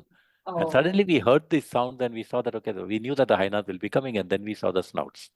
So, yeah. Oh. Oh my God. Now I have to ask you, I mean, we are still staying in Africa itself. What about your night photography there? Oh, that was It's unbelievable. Okay, unbelievable. I mean, your pictures are unbelievable. So I do not know how you do what you do, but you've got to tell us No, no, what the you do and how you do it. experience. So there are Hmm. these two places. Hmm. One is called the Lentore Lodge and the other is called Champole Wilderness Camp. So what they have done is that they have made this water hole and they have positioned lights around it. And then next to the water hole, they have created a sort of a bunker which is underground.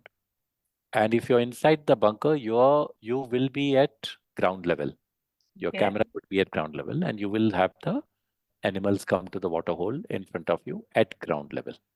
and you have lights all around with the controls inside. So you could either have a light that is directly focused on the animal, which means you will get a well-lit animal photograph, or you would have a light on the side. So you would get a side-lit photograph where one side of the face on the animal would be bright and the other would be in shadows. Yeah, so pretty. Or you could get one from the backlit, the lamp, the lights at the back of the animal goes on, and you will see only the backlit sections. So that's how the lights, and you can decide all the setting inside. Now, the best thing about Champolet, and we spent about maybe 4 nights in Champolet, didn't get a single picture.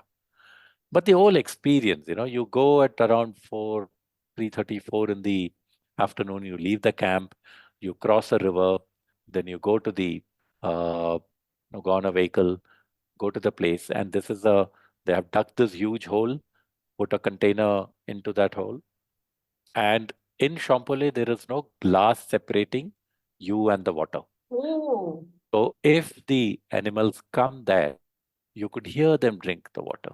You could smell them. That experience would be extremely like up close.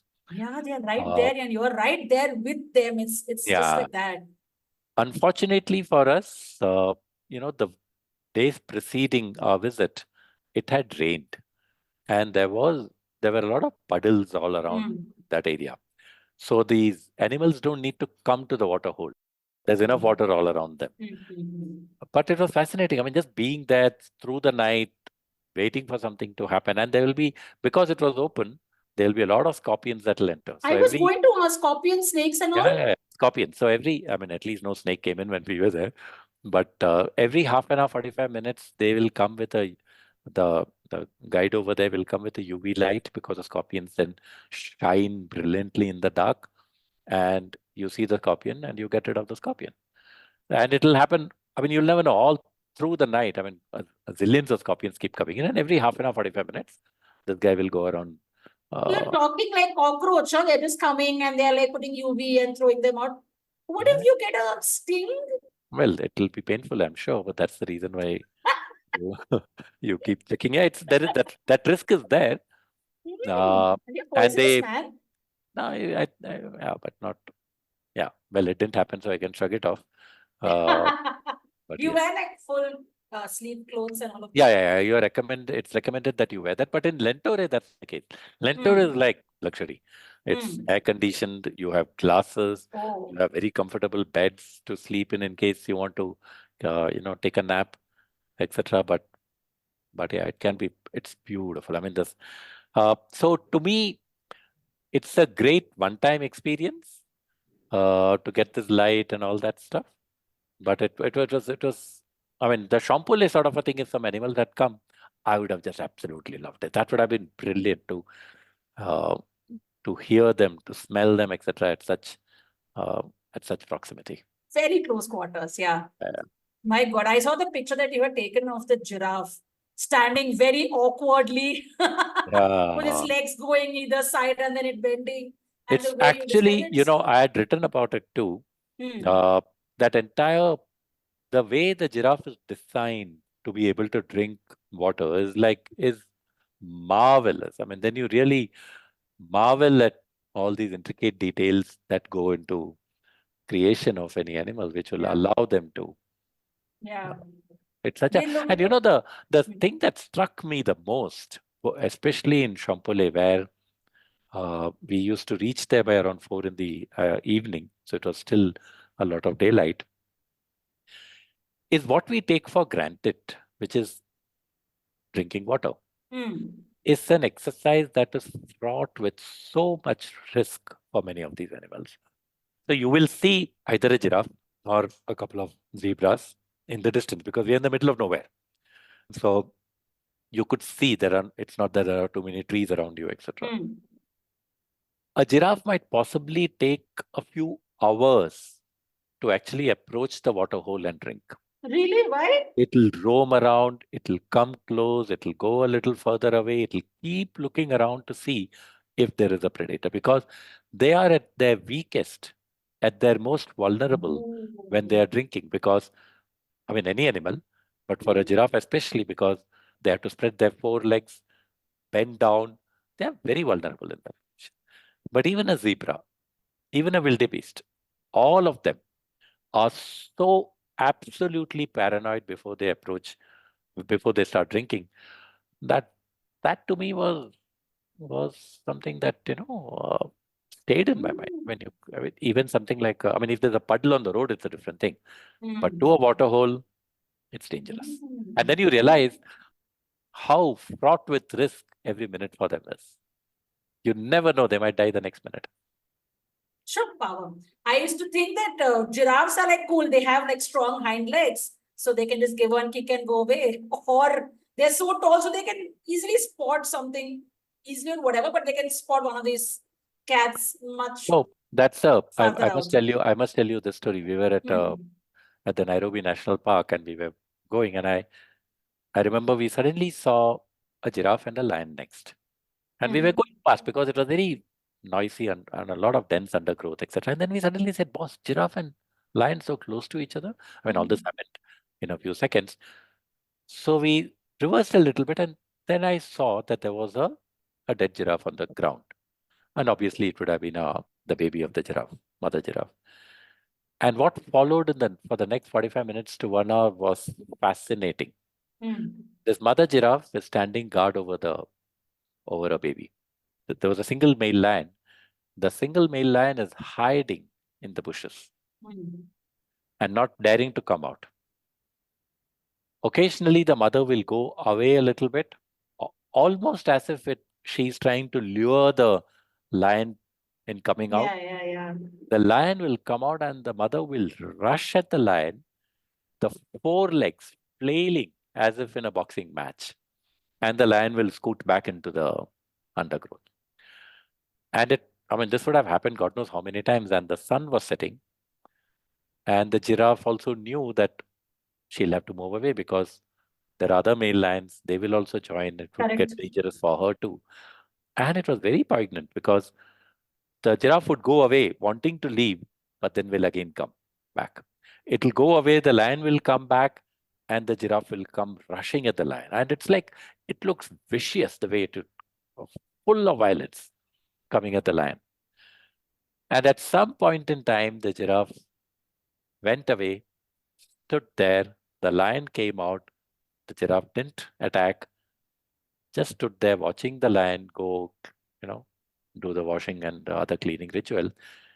And then the giraffe turned around, walked, and I'll never forget, stopped for a minute, looked back, and then walked away. Oh my God, I get tears in my eyes. Really, what a scene. Or we couldn't take photograph because it was ridiculous, but we just, I mean, some of us, I think, took videos on the phones, etc. But all of us, we just kept our phones, everything down. We were just watching it. It was natural behavior at its best. Oh my God. And many of these kids must be like emotional as well, right? Seeing all this behavior Yeah, and yeah, how they behave and all yeah. of It's this. yeah. Sometimes, I mean, it's the natural Correct. cycle, etc., etc. But sometimes, yeah, it does you feel the pain of the mother. Right. Oh my God. And that too, like going forward, coming back, going forward, coming back, and then just turning back at the end is like Yeah, yeah, just so that was like emotional. the That's very. total filmy stuff. But it was, Ha ha I mean, ha. and Correct. obviously, we also have this habit of extending human emotions, etc. To, Correct. I mean, for all you know, there would have been a fly bothering the mother, and it would have माँ shaken का the head, but प्यार. we would have extrapolated it away to our satisfactions. But yeah, it was. Fly bothering. That's so cute. Lovely. There was also this story that you written about this cheetah cubs. Mother cheetah teaching her cub cheetahs Oh, that hunting. one. Oh, that was amazing because we saw the mother and the two cubs. The mother allowing wanting the cubs to hunt and the cubs failing. And since these guys know all the cheetahs, they knew that this family hadn't had a successful kill for a few days. So they would be really hungry. I think the cheetah had three cubs. And at one point in time, the mother said that, okay, enough is enough. Now I have to take over. And she put on this absolutely phenomenal run chasing a gazelle. And we were sitting and watching, and they went straight an entire semicircle happened, and the other subadult cubs also went after. And this mother brought the gazelle down, and then it moved away. And these three cubs got onto it. And it was amazing. There are three of them hanging on to the prey. And for whatever reason, one of them sort of lost the grip, and this animal started bounding away. All three of them had lost it. And then the mother came back running, brought this thing down. And it was fascinating to see that when they started eating, the cub that had lost its grip and caused the prey to almost escape came very late to the party.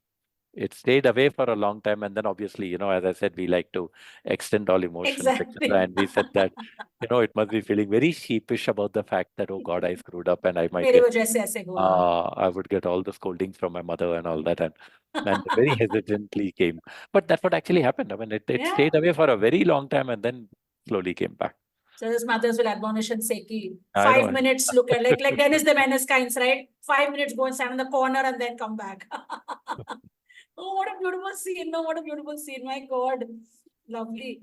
Oh, Kenya, almost every day you will get to see one Yeah, kind yeah, of an entire story playing out, right?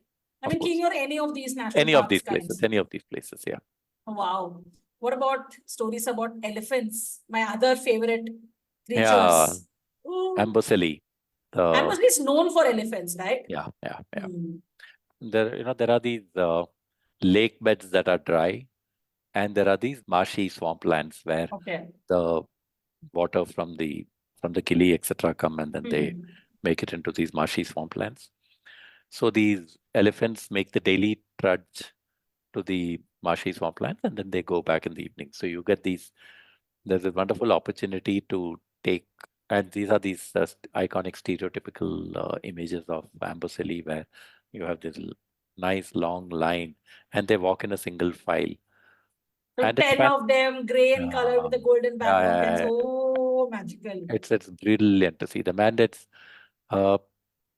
interesting to see because there are multiple tracks, and you see those elephant tracks. So we don't know which one they will take. We would like to take a head-on shot, but sometimes they might not be comfortable. So then we move away.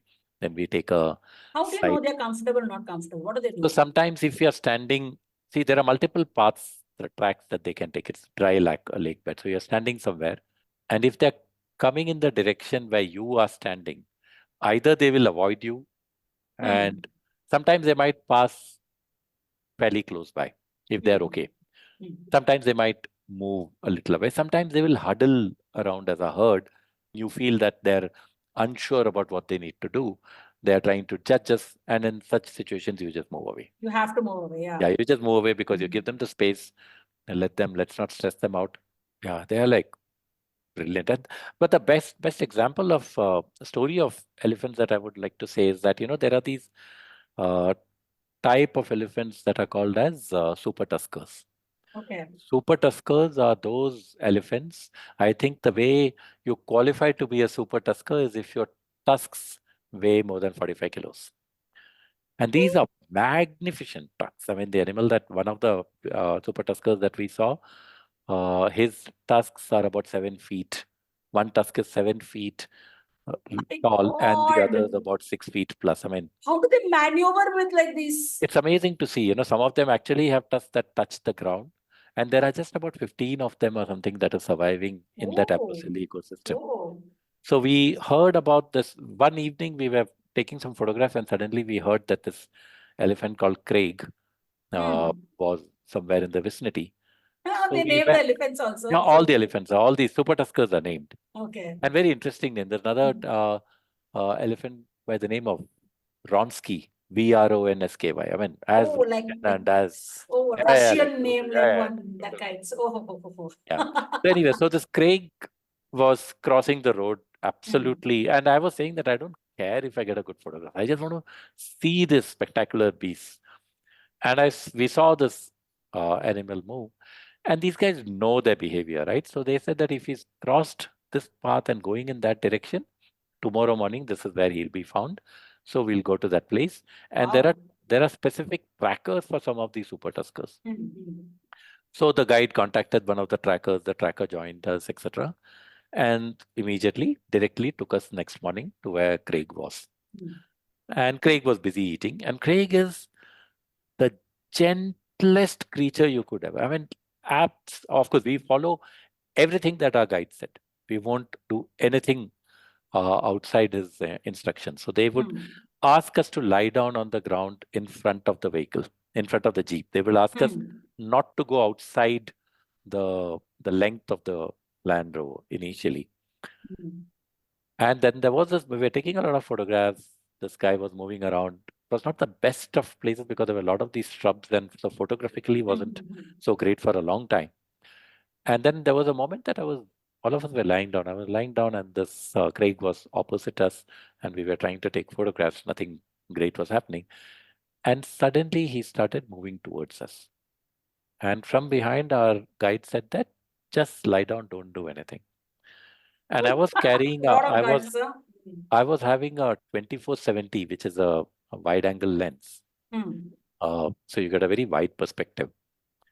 And Craig was coming towards us, and I was clicking away furiously. And at some point in time, I realized that in my 2470, he's not fitting in. Ooh. It's a wide angle, and it's not fitting in. It's in a wide angle, it's not fitting in. So obviously, he has to be really close.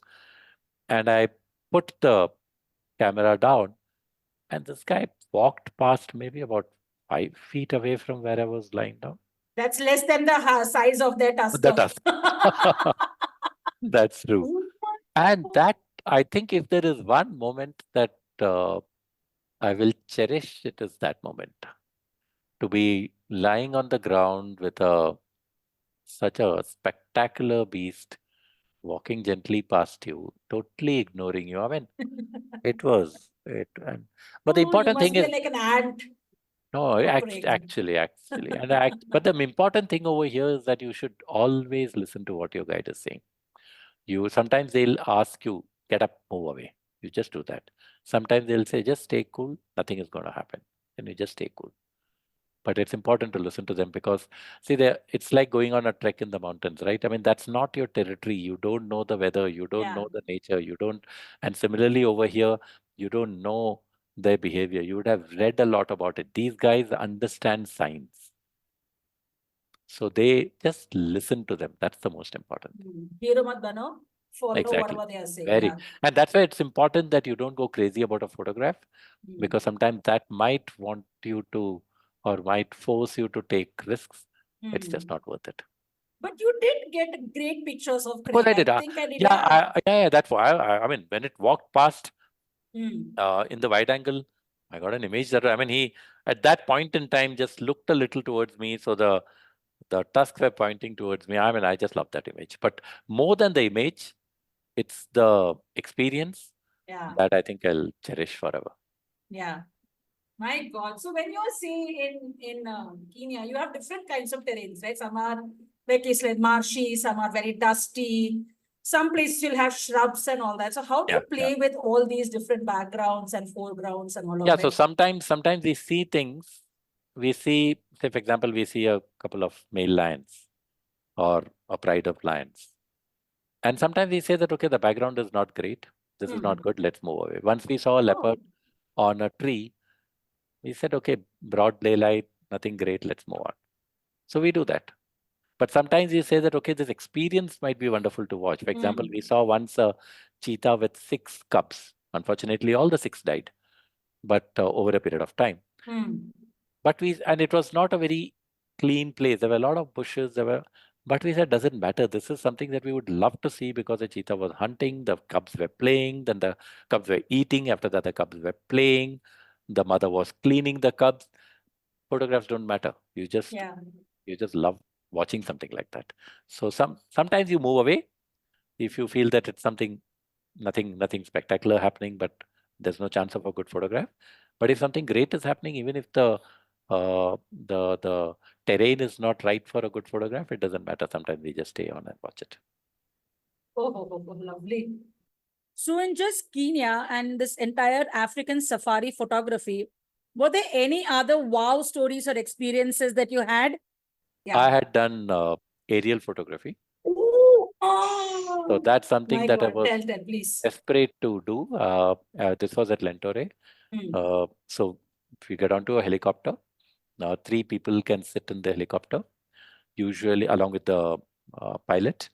Usually, the people who are photographing will sit on one side so that the pilot would know which side to favor while banking and while presenting a good photographic opportunity.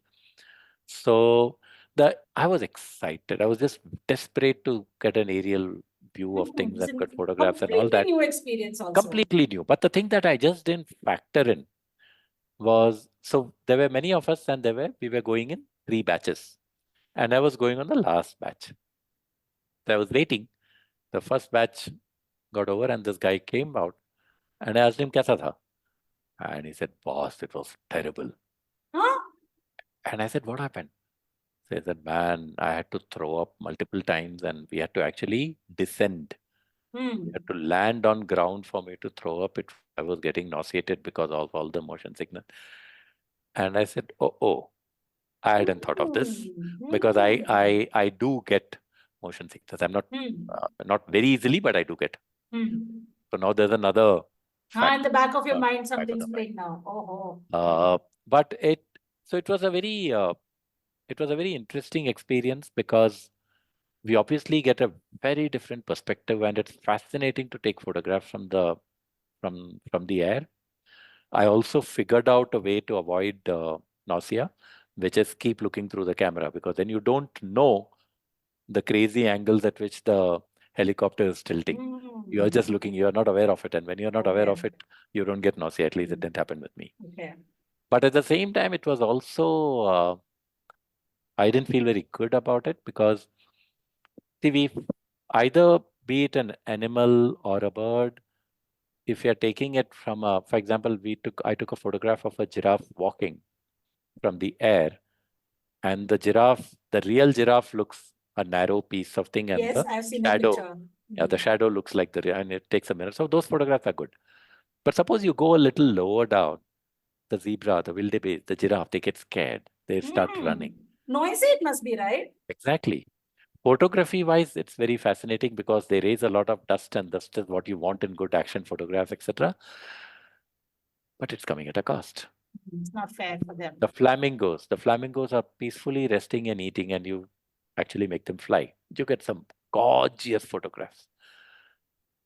But I guess it's a thin line, and it's a personal line, but I felt a little, I didn't feel good about it. So I haven't posted many photos of my aerial photography too. And the next time I do it, I'm going to be a little careful in understanding what sort of opportunities will be there, because there'll be a few things that definitely I would not want to do. But how low do you fly, or how low can this helicopter go for you? It can go at any level, right? I mean, sometimes it goes so low that the blades themselves, the rotating air blades themselves, would give rise to a lot of dust. So suppose you want to take a head-on photo or something, you can go a little. That's not an issue at all. Head-on photo, that's like super low. Wow. Yeah, I actually did see the picture of the giraffe, and it took me a few seconds, because even I thought it was the shadow is the giraffe that I was looking for. But shadow to hona chahiye. Then I saw the patterns on the giraffe's back, and I realized that this is the giraffe, that is the shadow. Yeah. Very spectacular. So that's again a very classical photo that everyone takes, but I wanted to take that. Yeah. But it was fascinating. It was a wonderful experience, but there were a few question marks for me. Badhiya hai. What a beautiful experience it must have been also. Yeah. And then the view that you see from up is very different from what you see when you're on the ground. For example, Egypt. So Egypt, if you take a hot air balloon and you're going up, the hot air balloon it starts from the Nile, the shore, and you go up. So when you go up, it's very clearly visible how the areas that are flooded because of the Nile every year, how that is so green. And the rest of it is so brown. It's a straight line almost. Lovely. So the view when you see it from the hot air balloon is crazy amazing, because the green and the brown are so stark. It's very beautiful. So I'm sure when you're going up, the view from top is different from what you are seeing when you're on the ground. So we were going through over this river, the Magadi Lake. Hmm. And that lake has, you will not realize it when you're on the road, but there are a lot of these alkaline patterns, etc., that get formed on Hmm. that. So when you're Oh. on top, it's a brilliant design that appears on the water. And sometimes the colors change dramatically from bright blue to a greenish brown to red. It's brilliant. And you'll never realize it while going by road next to the lake. But from the air, it's a totally different perspective. Oh, my God. Wow. So that was all about your different stories from Africa. Phenomenal. What about destinations in India? Which are the ones that have, like you mentioned, Kabini in the beginning? You also said that you have done a lot of high altitude places as well, but you don't see that many wildlife over there. So, what are your wildlife photography kind of destinations that you have So I don't explored? go, I haven't gone to many of the usual Indian forests because I started a little late too. And I also feel that many of the forests are Indian forests are a little constraining. They're restrictive because you are photographing through that little window, through that Hmm. little seat that you have in that vehicle. Unlike, say, in Africa, where they remove the door and you can lie down and you can open the roof and you can take it from all that is not so. In Africa, for example, in Masai Mara and many other places, you have an entire range of almost about 10 feet to take photographs from.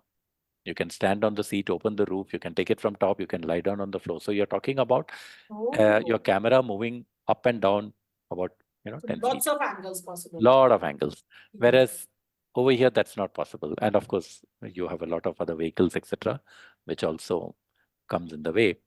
So I have gone to many of these forests, but many I haven't gone to. The two or three places that I remember fondly, one was this place called Bera. Bera is near Udaipur in Rajasthan, where it's a fascinating story of how commercial interests were defeated by conservationists. So it's a rocky terrain, and there are uh, sup- they claim to have the highest density of leopards in the country, and there are all these rubbery tribe that stays over there. The story goes that not once has a leopard attacked a human being in that place.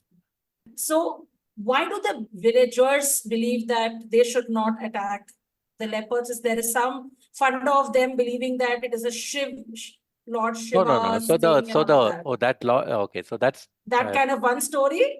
that was actually a conservation story that happened because this guy was Shatrugnan. I forget his name, unfortunately. Hmm. He was fighting against the mining lobby, and the fight wasn't going anywhere. And he was one day fairly depressed and despondent. And there was a little temple, so he went up to the temple and he was sitting with the guy who used to run the temple, some Hmm. Baba sitting over there, and he was chatting with him. And Hmm. suddenly he saw that behind the Baba was this calendar featuring Lord Shiva. Hmm. And Lord Shiva is very sacred for the rubberies because the according to mythology, Parvati was bored one day, and Shiva made from the sweat of his brow and the dirt he made a camel, and then she wanted someone to take care of the camel, and the rubberies were uh, Okay. created. So they Oh. for them Shiva is very very important, and he noticed that Lord Shiva used to sit on a tiger skin and he used to wear a leopard skin or the other way Hmm. around. Hmm. Uh, and he said that, you know what, your main god is Shiva. For him, a leopard is so close that he's wearing it on Hmm. his body. And you're not bothered about the fact that this mining thing is happening and all the leopards are losing their home. And that Oh. sort of spurred all the villages. And there was that one of those, panchayats and all that took place, and everyone voted overwhelmingly. And the government backtracked and they canceled the mining licenses. And these Oh. guys, I mean, I remember one morning we were sitting and we knew that there was a cave in front of us and there was a mother and two sub-adult cubs. And there were a lot of these village boys who were walking past. And this is just about, let's say, about 100, 150 meters away that leopards are sitting. And these Huh? guys. Walking past, yeah. And there are amazing photos of Bera where there is this temple and the leopard might be sitting on the temple and the priest is walking past. So it's an amazing place. Would love to see that. No, it's Oh a my beautiful God. place. Unbelievable. And that entire story behind that fight against the mining lobby and how they won, etc., is absolutely fascinating. So that's a beautiful place that I love going to. The other place that I really remember fondly is when I went to Singalila National Park, which is north of Darjeeling, for the red panda.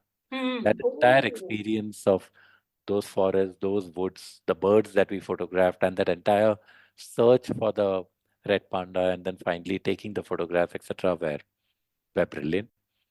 So how do red pandas look? Are they like small koala bear sized ones or what?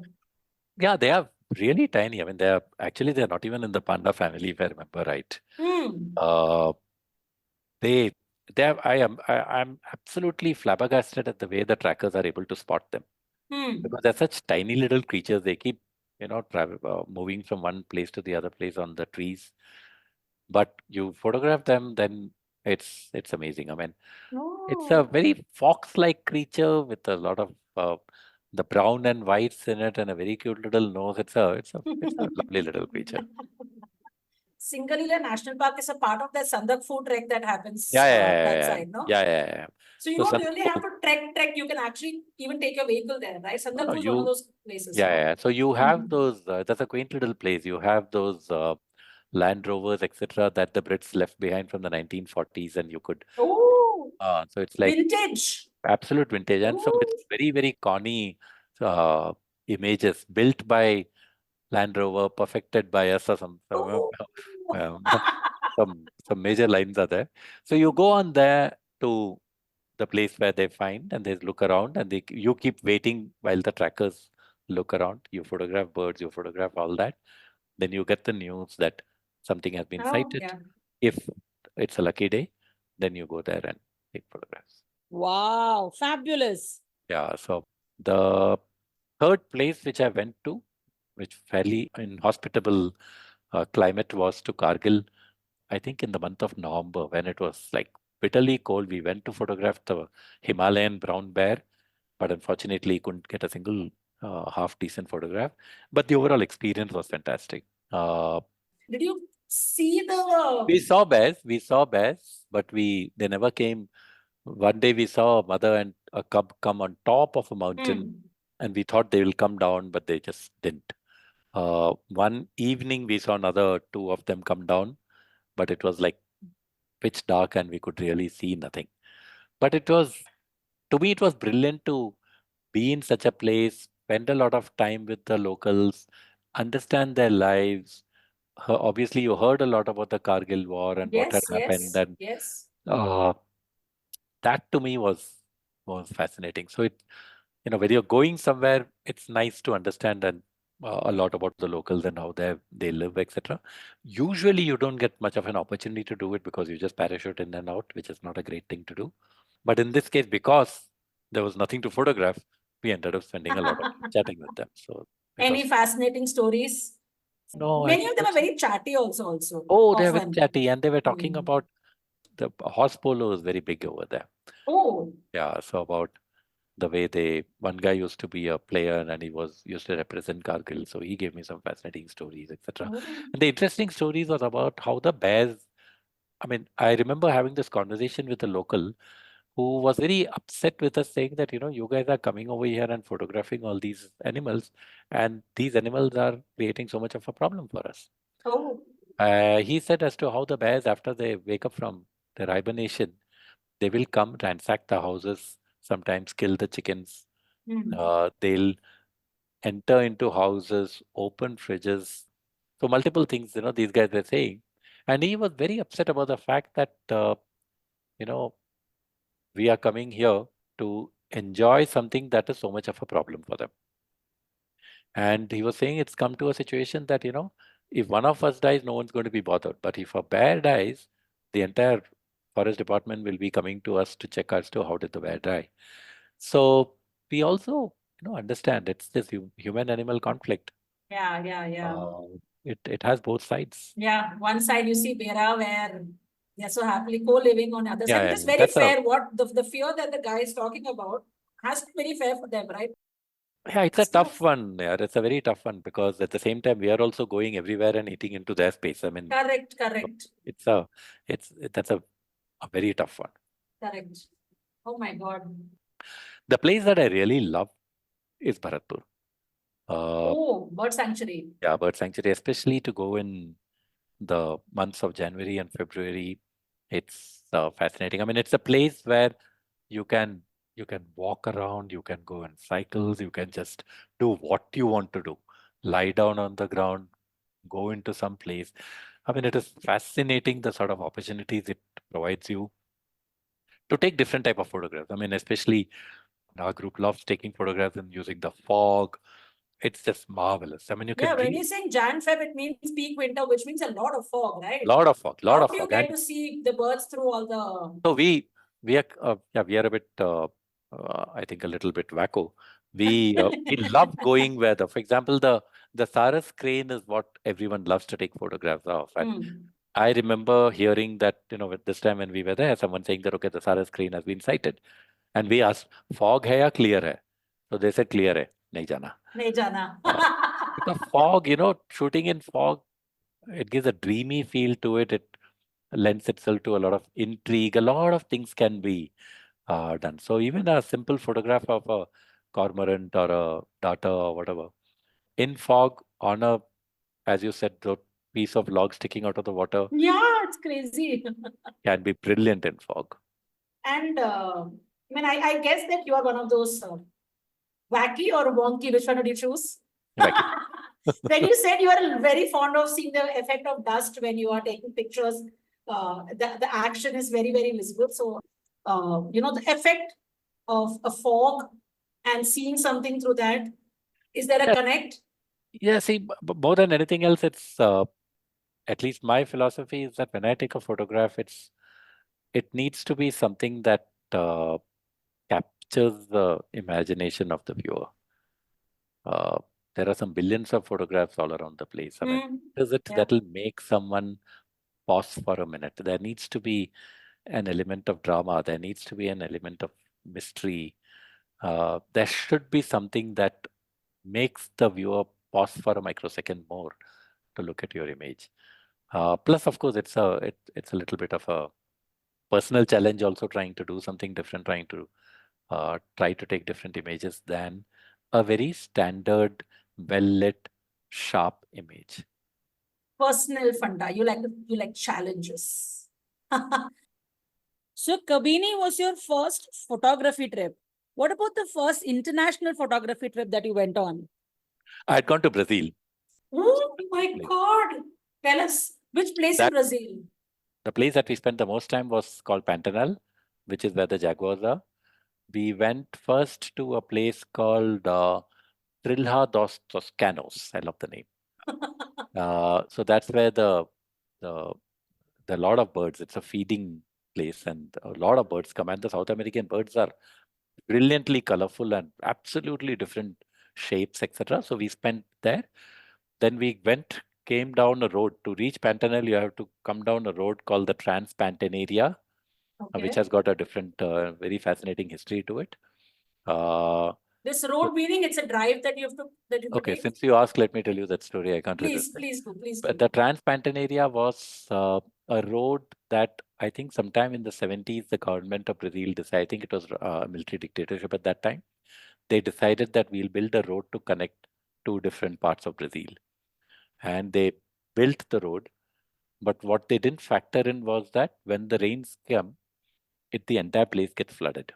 Oh, So after building it for kilometers or for many years or whatever, they suddenly decided it's just not worth it and they gave it up. So you have this road that suddenly stops in the middle of nowhere. oh, But the beauty of it is that because this road was constructed and all that, there were a lot of these holes and all those stuff that were left on either side of the road, where because of the rainfall now there are puddles and lakes and stuff. So that entire place is like chock full of birds and all other exotic sort of oh my animals. God. Hmm. So yeah, so We drove down that road, spent a night in a lodge, and over there you get the toucans and all the other interesting birds. And after that, we spent about 5 days, 5 or 6 days in Pantanal, where we stay on a ship, but the ship is like anchored. But Okay. every morning we get onto a speedboat, and then you go down the river and the different tributaries, etc., to see the jaguars. And we In saw a lot. plural? We saw some. I think we had some 17 sightings. That's insane. 17? I was going to say, did you see when you were saying No, like no, in no. We plural? saw. It's just jaguars everywhere. And over the last many years, the jaguars have also got accustomed to human presence, so they come Oh, out a lot more comfortably and without any concern than it used to happen earlier. how do they So look? yeah, pretty much like leopards. They are a lot stockier. Oh, Uh, stockier. I they thought are they look very stockier. athletic kinds. No, no, they are stockier.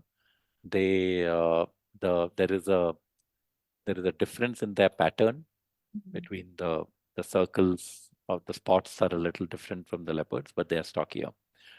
And fascinating animals, fascinating creatures.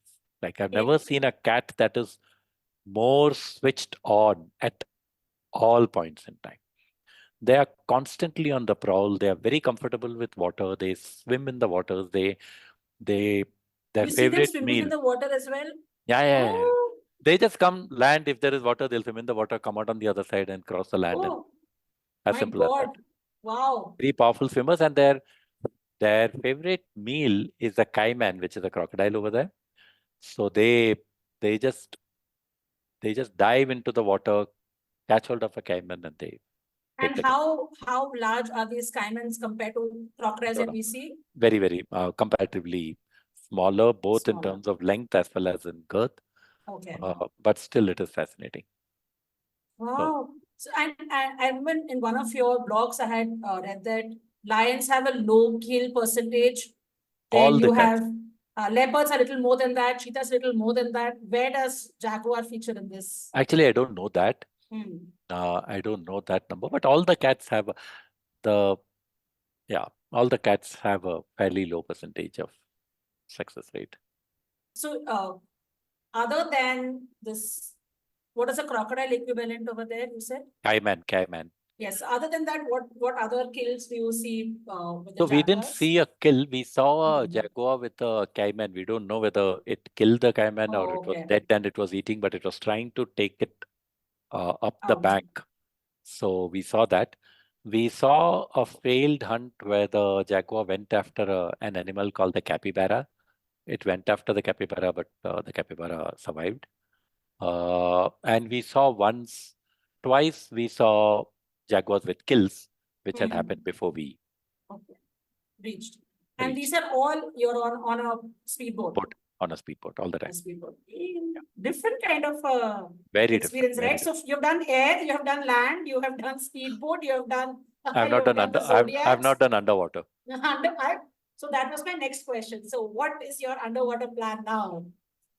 I aim to get my scuba certification sometime this year. Hopefully by December is when I'm aiming to get. I'm told that after you get the certification, you need to become. It takes about at least 30, 40 dives, if not more, for you to be comfortable holding a camera underwater. Oh, So it's still a long way off, but it doesn't matter. I think just the experience of being underwater would be yeah. good fun. So yeah, hopefully by the end of this year, I'll get the certification. Where do you plan to go for it? For get the I'm certification done? I'm planning to get a certification in Andaman. Yeah, Lovely. What a place to go. And certification means you have to stay there for at least a week. So we happy yeah, vacation. yeah. I'll be. Right now, my aim is to do the basic as well as the advanced certification, which would mean I'll have to stay for at least a week. Yeah, that's a plan. I like such things. So I have to stay there for at least a week. Oh, it's all like a vacation as well. What is your fitness regime for doing all this? Because all these places will be like Yeah, squatting or on a yeah, plank or that kind of a position, right? So yeah. what do you do? Actually, when I went to Norway, the very first place that we went was a place called Batsfjord, where what the guy has done is that he's taken a container which is floating on the water, and you have to lie down on the floor of the container, and the ducks, etc., will be in front of you. So it'll again be shooting at eye level. So you're on your stomach. You're on your stomach. And it was then after that morning where we spent about 4 hours there that I developed a healthy respect for snipers. So far, I used to think that, these guys are the laziest guys around. You just, hide somewhere and just keep shooting. But then jokes apart, you do need to be fit. And so, especially when I moved out of the corporate world, this is something that I want to do for the foreseeable future. I mean, I'm not talking about 5, 6 years. I'm talking about 10, 20 years at least, if not more. And the realization is very clear that if I need to be doing all this, then I'll need to be fit. I've always been a little focused on being fit. All the treks I used to run marathons, etc., half marathons, etc. So you needed to be fit. But now there is a specific focus to it that you need to be able to do a lot of specific things too. For example, when I started photography, to my trainer, what I told him is that I need to be able to hold the biggest lens that I have, which is pretty heavy, and to be able to focus on the eye of a bird without my lens moving in circles all around it. Your hands will quiver after some time, right? Exactly. So right now it will be a lot more focused on depending on what I need to do. The example of Hornaya, now there's one thing that we want to do is to go to a place called Dovrefell. I don't know if I pronounced it right. Dovrefell is again in Norway, where you find muskox. And you typically go in the winters and you see this almost like prehistoric beasts standing with their huge furry coats and snow swirling all around them. I mean, it's like a brilliant photographic opportunity. But to go there is not easy. You have to walk through a lot of snow with a lot of your gear, and it's just not easy. And you definitely need to be fit for that. So yeah, you need to be fit. No, I think it's kind of necessary also. Yeah. And in addition to physical fitness, also mental, because you have to be so patient, so patient, so patient. No, well, patience for me is possibly a little the easier part of it, because it will take time. And after a while, you know that, sometimes it doesn't happen. Things might not happen. You just need to wait. To me, that's the easier part. Sometimes it's easy to get overwhelmed sometimes with opportunities. It's easy to put yourself under pressure because you are wanting a really good photograph. Something wonderful is happening and all those things are important. So it is very, for me at least, it's very important that the preparation is also paid attention to. So before going for a trip, I'll have a list of images that I would like to take. I would go through scores of images. Identify the type of images that I would like, type of compositions that I like, type of usage of light and shadows that I have liked. Because when something is unfurling in front of you, then it needs to be something like muscle memory that kicks in. Correct. You need to know, okay, this is an opportunity for that sort of a image that I have liked, and you need to take it. So you need to be very present in the moment. You will miss opportunities. You can't sit and moan over it. I have. But ideally, you shouldn't. And you need to look forward to the next opportunity. And the bottom line is, I read this line, which is something that I hold on to, which is that a good photo is a bonus. The fact that you're out there, the fact that you're experiencing, the fact that you're seeing something, all that is far more important. How beautiful. And you have some phenomenal stories too. What about food in such places? You go to really remote places, right? Yeah, but it helps that I am just not a foodie. I'll eat something right now and I'll forget what I've eaten. I am a vegetarian. Usually now in all these places, I think they are comfortable with people who are vegetarians, so food is available. It's never been too much of a problem. Svalbard, on the boat, on 10 the, days. On the boat, you tell them, and they made some fantastic vegetarian food. I mean, one cannot. Of course, you are taking stuff on board for about 10 days, so there'll be maybe too many potatoes in It is all the dishes. okay. Big deal. I mean, Yeah. you're not gone there for the food. So it's never been so far. It's never been a situation where I have struggled. It's always been manageable. Very interesting. Even in places so remote. So I Yeah. was actually thinking that, I mean, photography, not photography, this place that you spoke about, Longyearbyen, is one place I would want to go and spend at least a month. I want to go and stay there for a month. I really, and that too, genuinely, I want to go in the winters to see how that will mess up my psyche. So I'm a very social person. I like seeing a lot of people around. I'm a city girl. I don't not like malls and all of that. I just like having a lot of people Yeah. around. So how does one actually function in such a place? It's like a personal challenge, and I want to do it sometime. I do not know if I last, but I still want to try. Oh, you will. It's fascinating. It's really, and that way with people from 50 different nationalities, and total population is just 2,500, 3,000 kind of people. What is this? Where else can you get this kind of my society has more than 2,500 people. It's like crazy amazing. And I've always wanted to, have a husky, and I feel very guilty to have one in Bangalore. So such a place I can have a husky. It'd be so fun. Any solo trips that you've gone for I have photography, or just no, like a hike or a trek or things? no. Okay. I'll never go on a trek as a solo thing. I'll need a guide or anyone. I will never do such things on my own. I had done two solo trips. I had once gone to Bharatpur. I think in the second year of COVID in Oh, 21. I had when it was slightly better. I took off in January and spent a couple of days nice. in Bharatpur. I had last year. I had gone to the Little Run of Kutch, Greater Run of Uh-huh. Kutch, which Mhm. that entire place about a week I had spent on my own. Uh, That yeah, wild ass sanctuary thing. yeah. And all Yeah, the yeah, yeah. raptors and the birds and all that. So yeah, Yeah. I had spent some Yeah, time. I remember I had been there once a few years back, and I love those. We have those salt farms as well, right? Yes. It's very nice the way they explain the whole salt farm. I actually got some salt from them and all that as well.